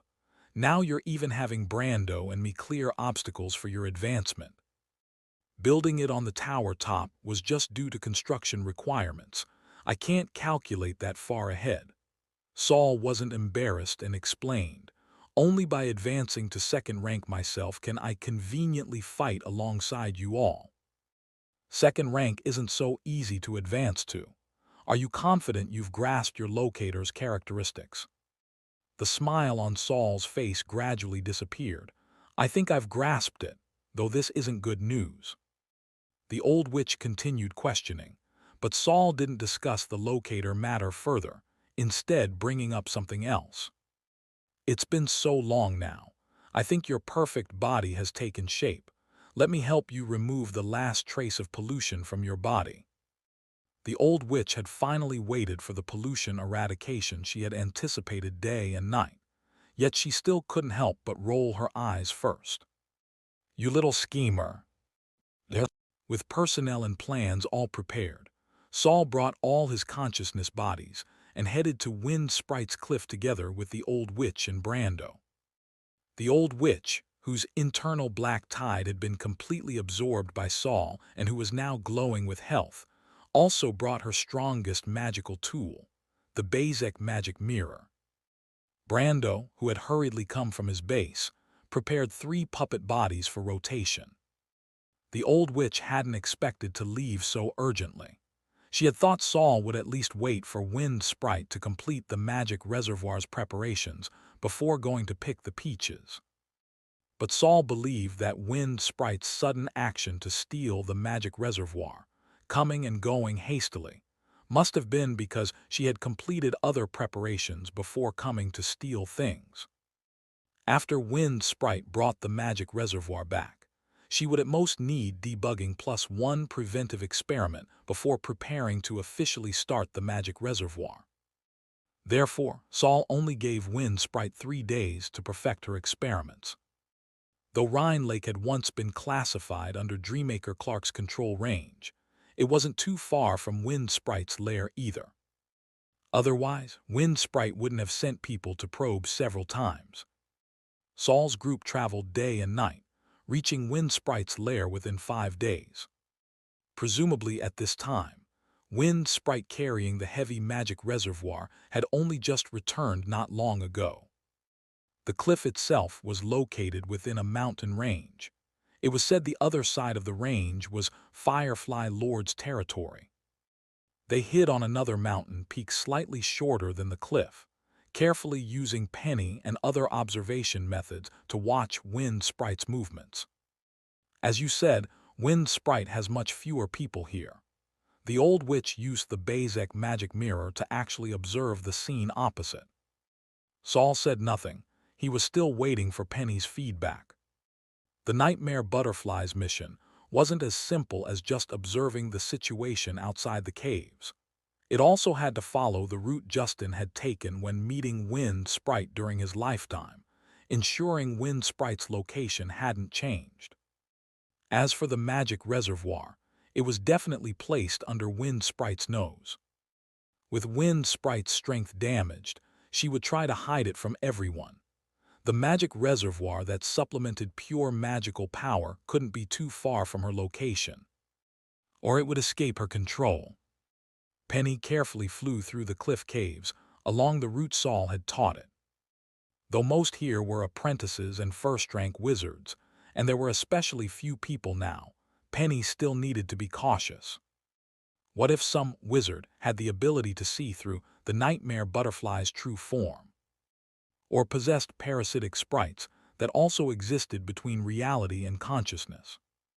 If that were really the case, it could only call for help from Saul for an emergency recall before other powerful wizards arrived. However, the worst-case scenario Penny had envisioned didn't occur. But another unexpected event happened. Wind Sprite actually appeared in the passage and seemed to be heading outward. Oh my, what's she going out for? Time is so urgent. Instead of thinking about quickly using the magic reservoir to replenish magical power, she's actually running out to play.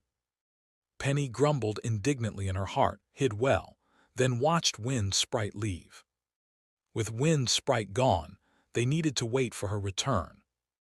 Penny recalled Saul's instructions, carefully followed behind Wind Sprite, watched her leave the cave, then lurked at the cave entrance and transmitted the information she saw to Saul through the diary. Without confirming Wind Sprite's position, Saul couldn't act rashly, so he could only wait patiently. Fortunately, Wind Sprite returned soon after leaving this time, holding a small bag in her hand. Penny described all this to Saul. Just to get a bag of something, she went personally. Seems she's very nervous about this bag. Saul thought for a moment and instructed Penny to continue following. Penny quickly followed Wind Sprite inside, not daring to follow too closely for fear of being discovered.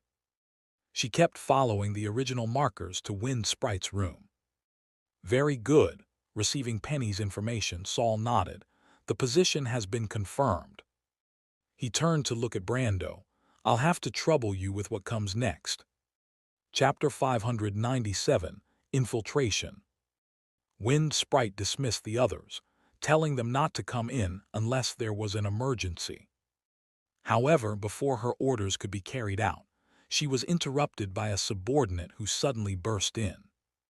Lord Wind Sprite, there's a headless knight outside who killed Brent as soon as he arrived. Brent was a first-rank wizard patrolling below the cliff. His strength was outstanding, even among first ranks. Headless Knight, Wind Sprite first frowned, then thought of someone, Brando. The others hadn't seen Brando, and couldn't give Wind Sprite an accurate answer. Wind Sprite looked down at what she had just obtained, somewhat surprised and suspicious about why Brando would suddenly appear and kill someone without saying a word. Could it be that he had discovered something? Regardless, she wouldn't go out to see Brando now.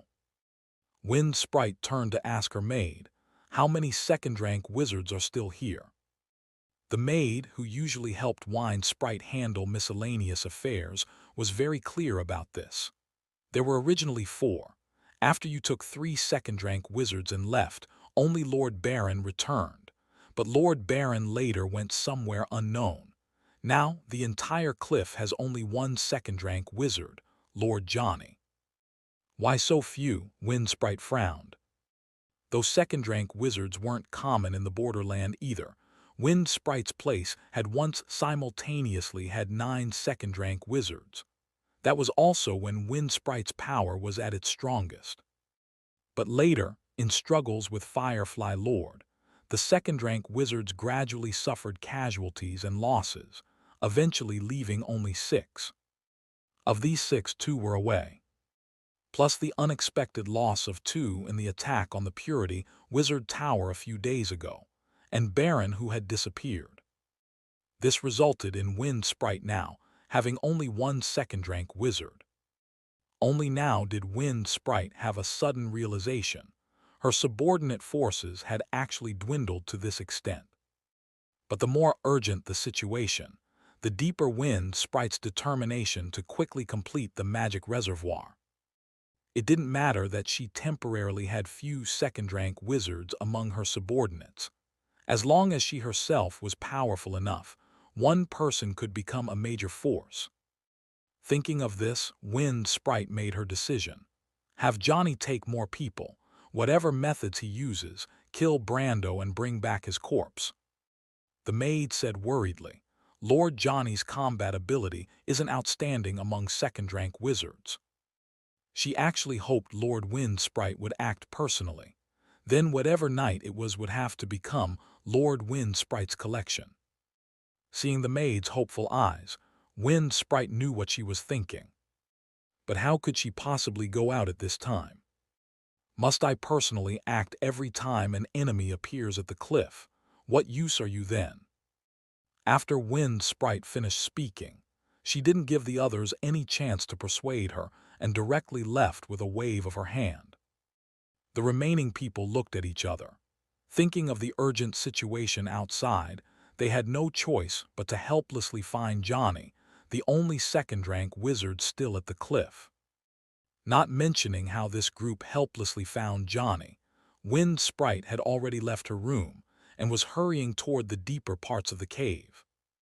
When she passed through the long passage and came to a place where there were absolutely no other people, she suddenly stopped and casually placed a mark with her personal mental power characteristics on the wall beside her. A miraculous scene appeared. What had just been a wall actually revealed another passage.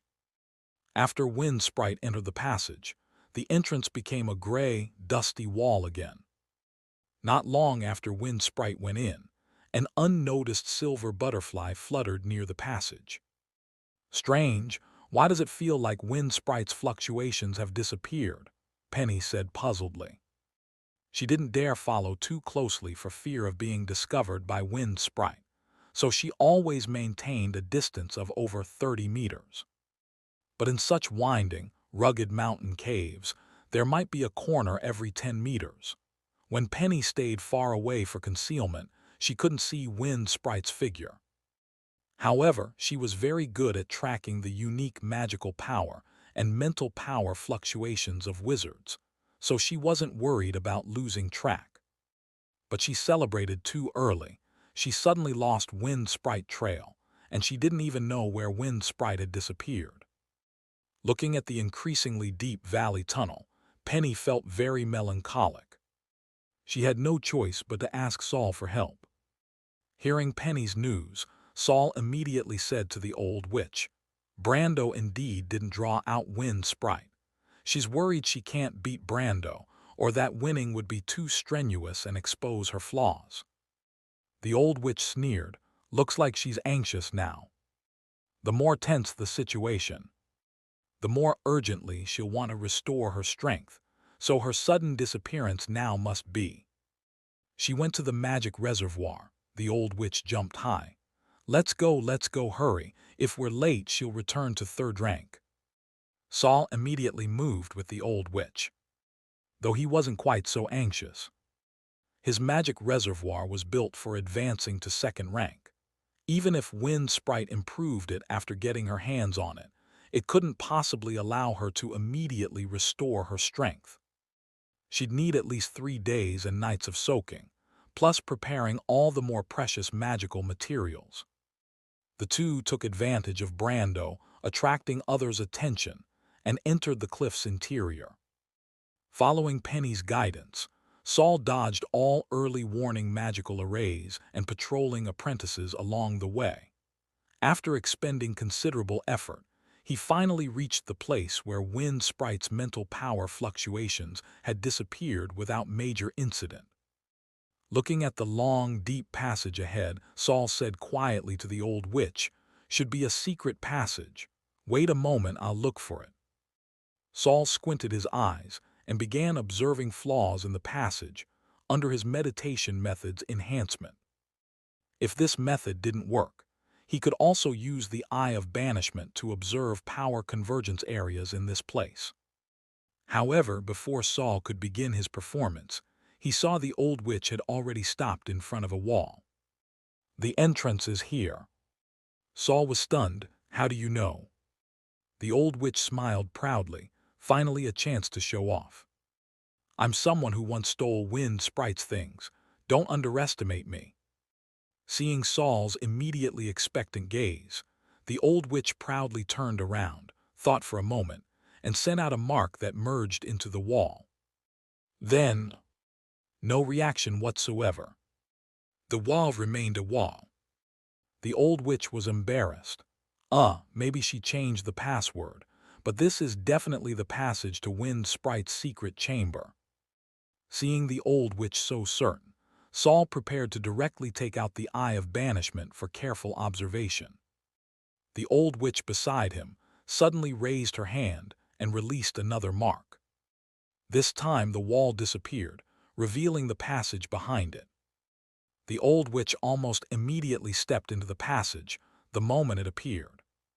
Saul followed closely, his gaze fixed on the old witch the entire time. His doubts were growing. The old witch stole Wind Sprite's things so she might know the route to the secret chamber, but when the other party changed the mark, could she still figure it out? This newly appeared passage was very narrow. When Saul had just walked 4 or 5 steps inside, 2 arms suddenly emerged from the soil and nearly knocked down the somewhat absent-minded old witch. Chapter 598, Dangerous Caverns. In Wind Sprite's maze-like caverns, Saul and the old witch were restraining their mental power and magical power as much as possible for concealment. This meant they often only discovered enemies when they appeared right in front of them. After being startled by a pair of arms that suddenly emerged from the soil, the old witch reacted quickly and immediately condensed a small air shield in front of herself. Then the arms and their attached body completely emerged from the wall. Magical golem, Saul was stunned. This thing was somewhat high-tech, a magically synthesized puppet with certain intelligence. But such things were rare on the Stat continent. Saul only knew after reading Mentor Gorse's collection that magical golems were especially common on the Escaper continent, particularly in Sky City. Moreover, due to internal design being magically encrypted and very strict control over external sales, it was extremely difficult for wizards from other factions to purchase such magical golems. The magical golem before them had a wolf head and human body. When its eyes looked at Saul and the old witch, they flashed with brilliance that ordinary puppets didn't possess. Due to its powerful concealment, neither of them had detected the wolf-headed golem's presence before it suddenly attacked the old witch. Saul took advantage of the wolf-headed golem, focusing its attack on the old witch, and immediately condensed a black blade to slash across the wolf-head's neck. However, the black blade that could easily cut through human heads was extremely sluggish when cutting the golem.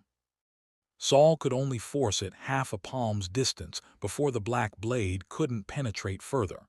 Then the magical power dissipated and disappeared. He condensed another larger black blade and shot it at the golem, but this time the black blade only penetrated less than a centimeter into the opponent's body before getting stuck. Magical golems can adjust their characteristics based on attacks. If you can't destroy its core in one strike, the second attack's effectiveness will be greatly reduced. The old witch showed her teeth in frustration.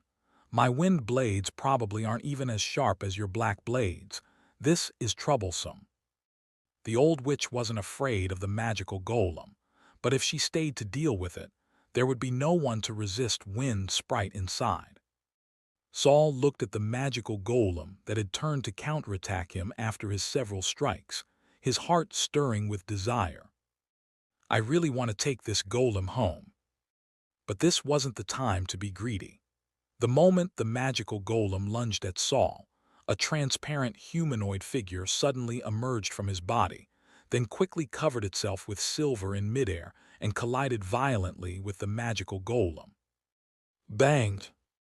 The tremendous sound echoed far through the passage. Saul thought silently, now Wind Sprite has definitely discovered us. But that's fine, we need the old witch to draw her away anyway.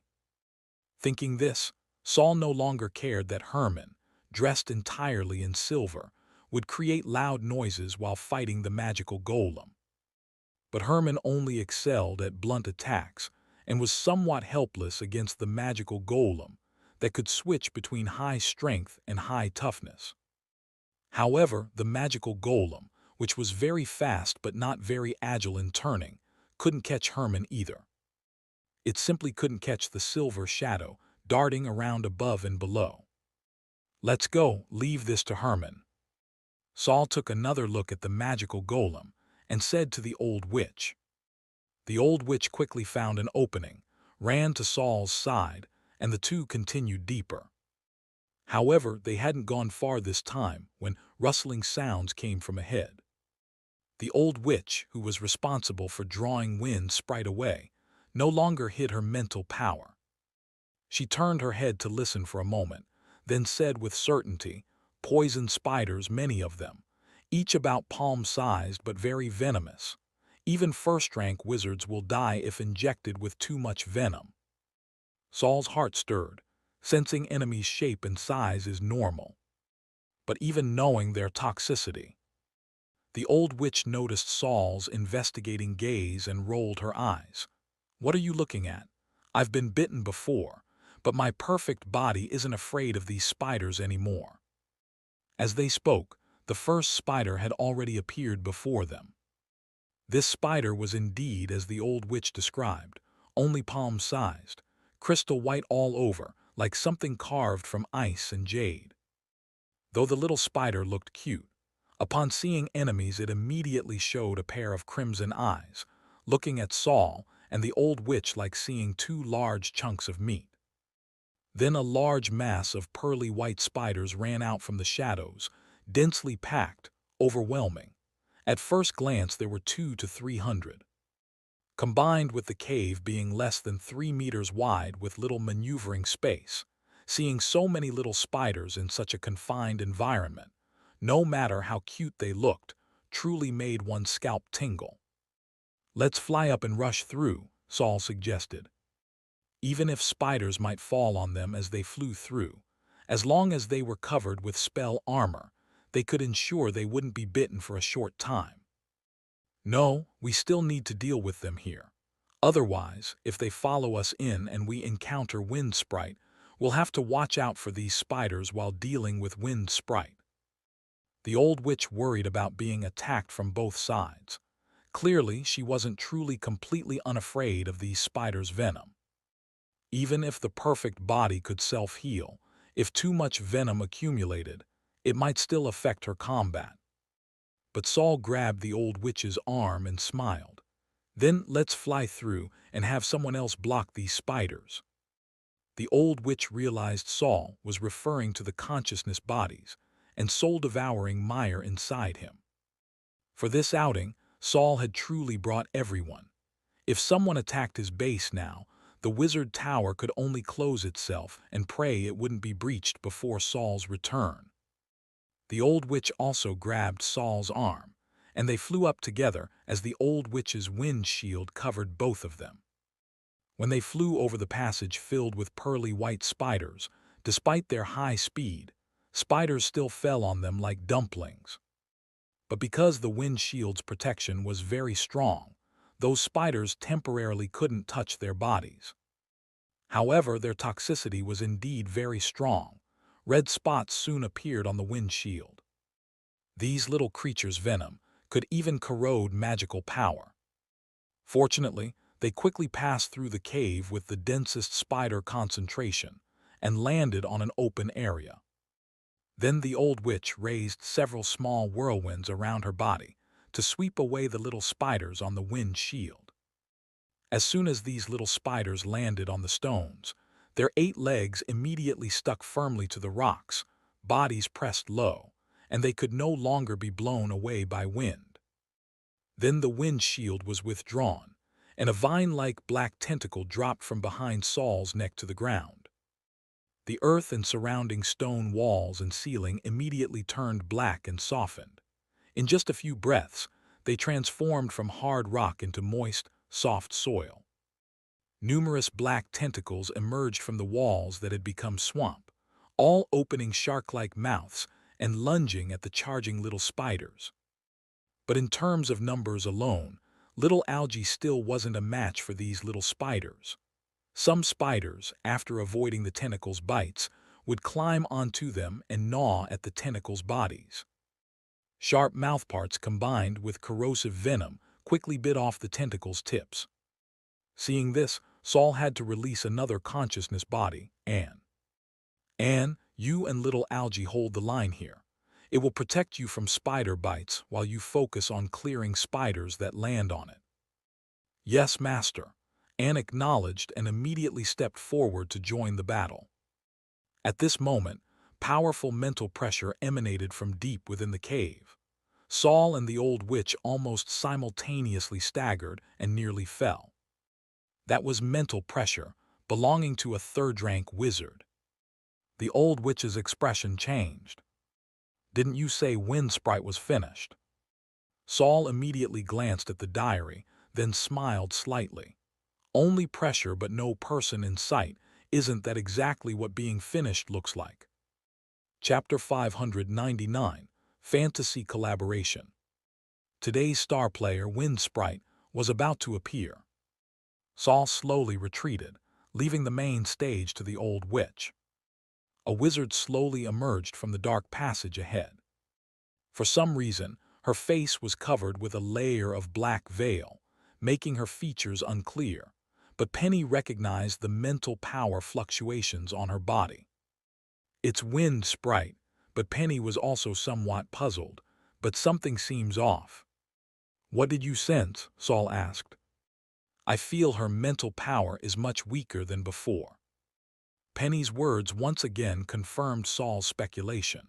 Moreover, Wind Sprite was already standing before Saul, yet the diary showed no warnings, indicating at least that his plan had some feasibility. Wind Sprite's first glance fell on the old witch, then she also recognized Saul standing behind her. Initially she was indeed surprised, but immediately regained her composure. Do you think that because I didn't casually kill you when I took the magic reservoir, you can entertain fantasies of resistance? Her words were full of authority. If the diary hadn't remained silent until now, Saul might have actually believed her. The old witch also wasn't deceived by the opponent. She completely ignored those flowery words and directly charged forward. Wind Sprite didn't engage in battle but faced the two and retreated into the dim passage behind her. The old witch followed closely. But strangely, when both entered the darkness, Saul lost perception of them. Then the darkness ahead, like ink dropped into clear water, began expanding and spreading towards Saul. Saul had just stepped back when the darkness suddenly accelerated and swallowed him whole. The world before his eyes instantly transformed. Before him was no longer a winding cave, but a bustling city. The streets were busy with traffic. Richly dressed wealthy people and nobles rode in open carriages with pleasant expressions, chatting and laughing. Beside the roads, children in tattered clothes waited for horse manure that might fall to the street. Sounds of fabric rustling, hard-soled shoes colliding with cobblestone roads, conversations in strange accents. Amidst all this bustle, new memories suddenly surged in Saul's mind, as if he was no longer a wizard walking on the edge of life and death pursuing power, but an ordinary commoner. More and more details and memories appeared, seemingly completing his memories as a commoner. Saul wasn't affected by this sudden change. He closed his eyes, and all the various noisy sounds instantly disappeared, as if closing his eyes could restore his memory. But Saul also knew that if he allowed himself to sink into this, he would soon forget his identity and completely fall, becoming part of the bustling city. Is this an illusion? Saul had just finished speaking when he answered his own question. No. A pair of silver wings outlined like metal extended from the gaps in Saul's shoulder blades. It's a dream. Saul slowly opened his eyes. The bustling city and noisy sounds reappeared, but couldn't shake Saul. He gradually found discordance in this world that seemed so real it initially made him unable to distinguish truth from falsehood.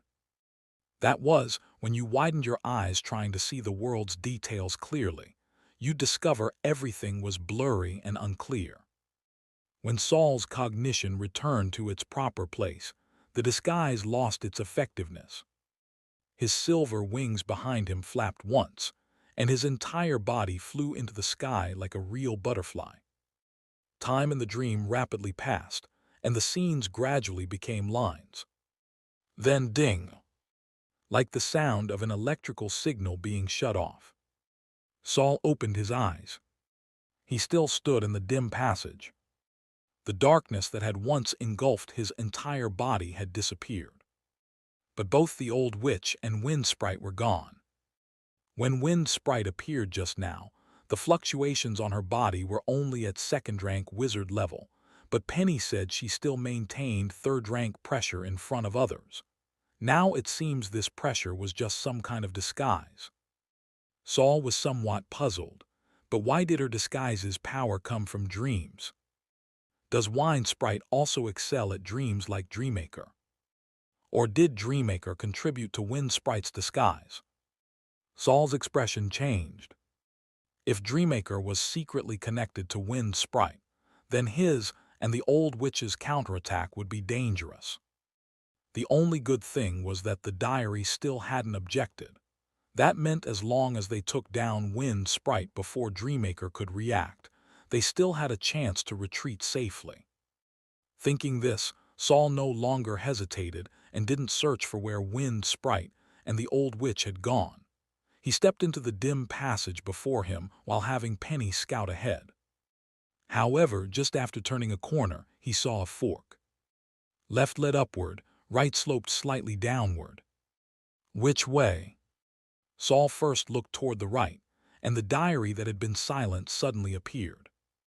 Lunar calendar year 319, July 4th. Curious about high-level beings' battles?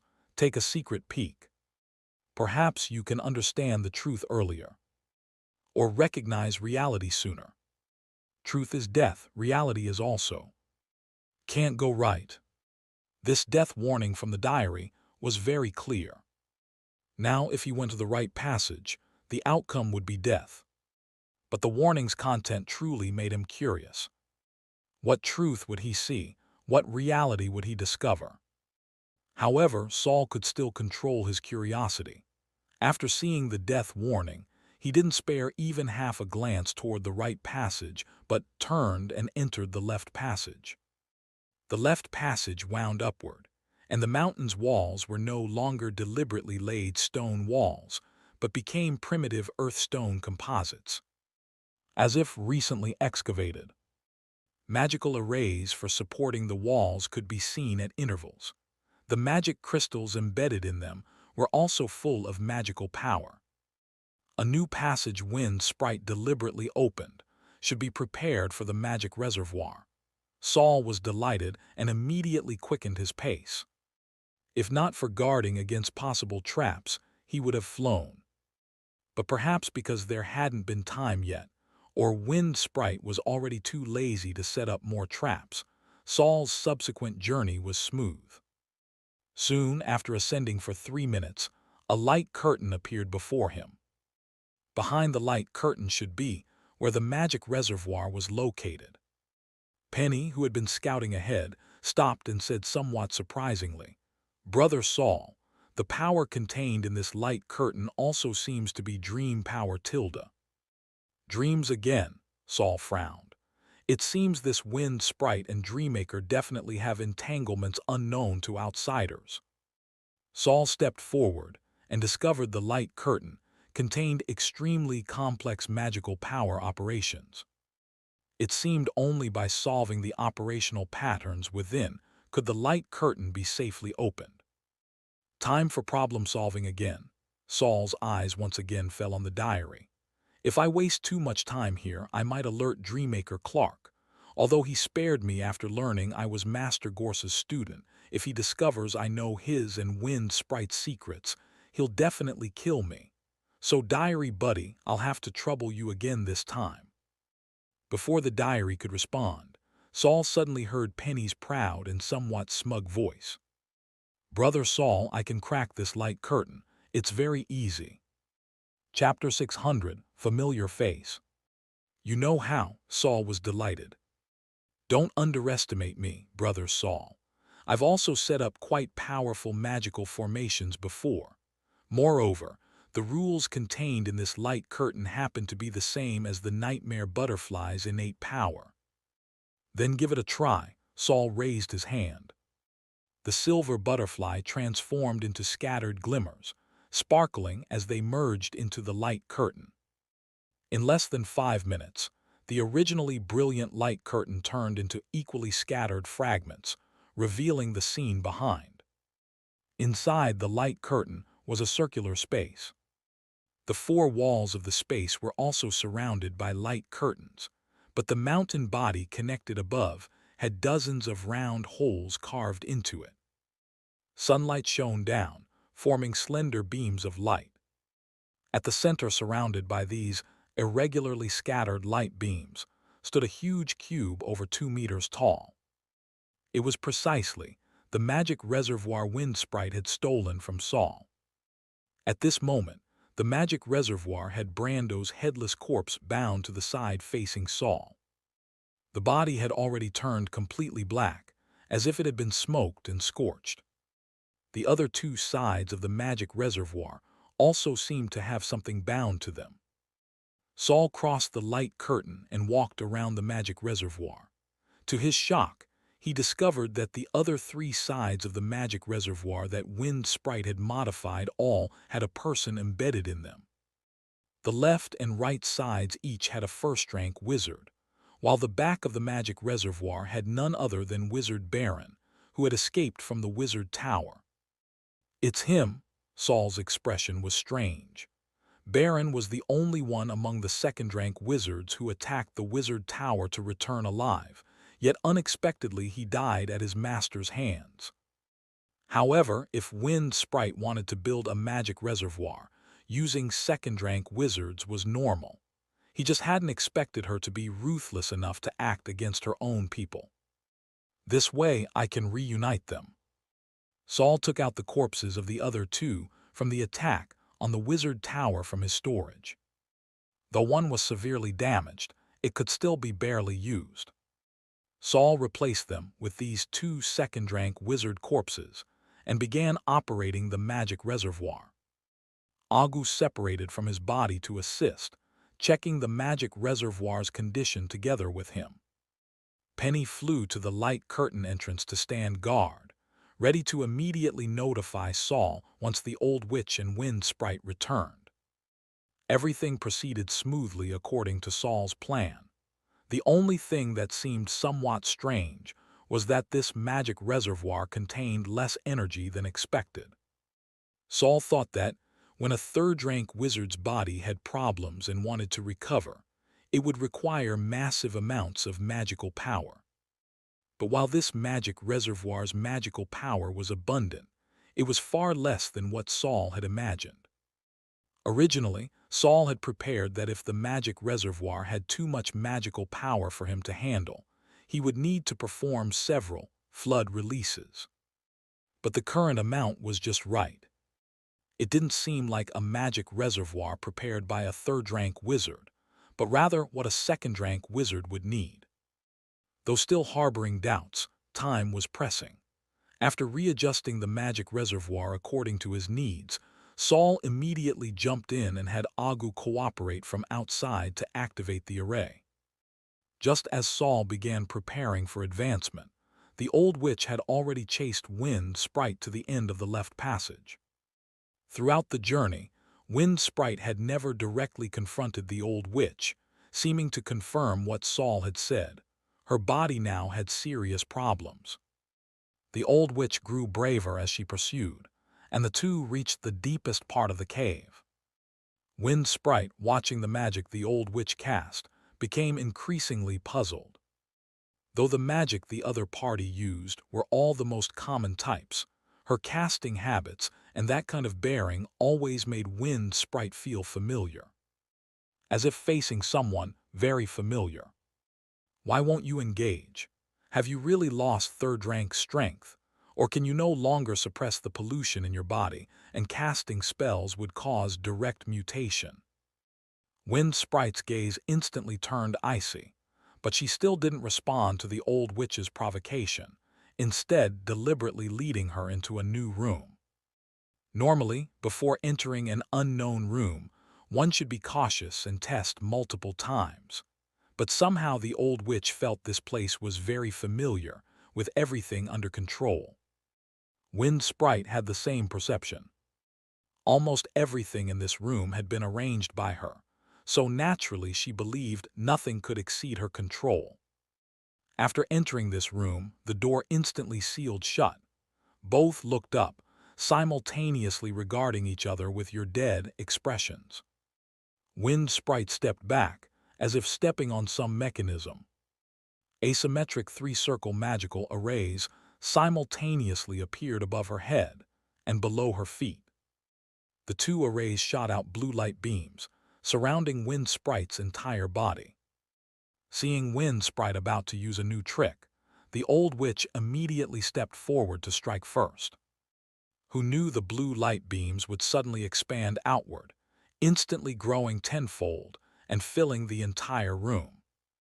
The moment the old witch was illuminated by the blue light, all disguises on her face completely disappeared, revealing that exaggeratedly proportioned face and the lively severed finger behind her head. "So it's you." Recognizing the old witch and seeing the severed finger behind her head, Wind Sprite's hatred intensified threefold. "Today you must stay here. After you die, I'll deal with the other one." The old witch, whose disguise had failed, was somewhat panicked, but she quickly realized that, whether she was recognized or not, both sides had already reached a fight to the death. Strangely, even after recognizing the old witch, Wind Sprite still didn't actively attack. The blue light curtain just now seemed to only have the effect of breaking illusions. Just as the old witch prepared to release wind blades to first test the other party's condition, a body seemingly assembled from building blocks suddenly emerged from the magical array overhead and descended to midair. When the old witch clearly saw the humanoid figure floating in midair, she was immediately so surprised her mouth couldn't close, let alone continue attacking Wind Sprite. It was a beautiful woman with slightly upturned eye corners and a faint arc at the corners of her mouth. When she lay there quietly with eyes gently closed, it only made one feel peaceful and beautiful. People could also imagine what kind of captivating charm she would radiate when she opened her eyes. But this woman's face was covered with vertical and horizontal lines, as if she had once been dismembered and then reassembled with special adhesive. Though beauty and fragility coexisted, what truly surprised the old witch was that she had seen this face before. Previously, every time she used the Bezek magic mirror to enhance her strength, she would see this face in the mirror. This face belonged to the old witch in the mirror, only without so many cracks on the face. At the same time, this body was missing a section of the left pinky finger. Looking at this face, the old witch was confused. In her mind, countless information signals seemed to be jumping, but none would fully reveal themselves to her brain. Why does it feel so familiar, as if she's myself? While the old witch was dazed, Wind Sprite across from her completed her final spell casting. Since you've already seen, I can't let you leave alive. I can only borrow this body again. Wind Sprite bit her finger and dripped blood on the broken woman's forehead. Believe me, I don't want to see this face any more than you do.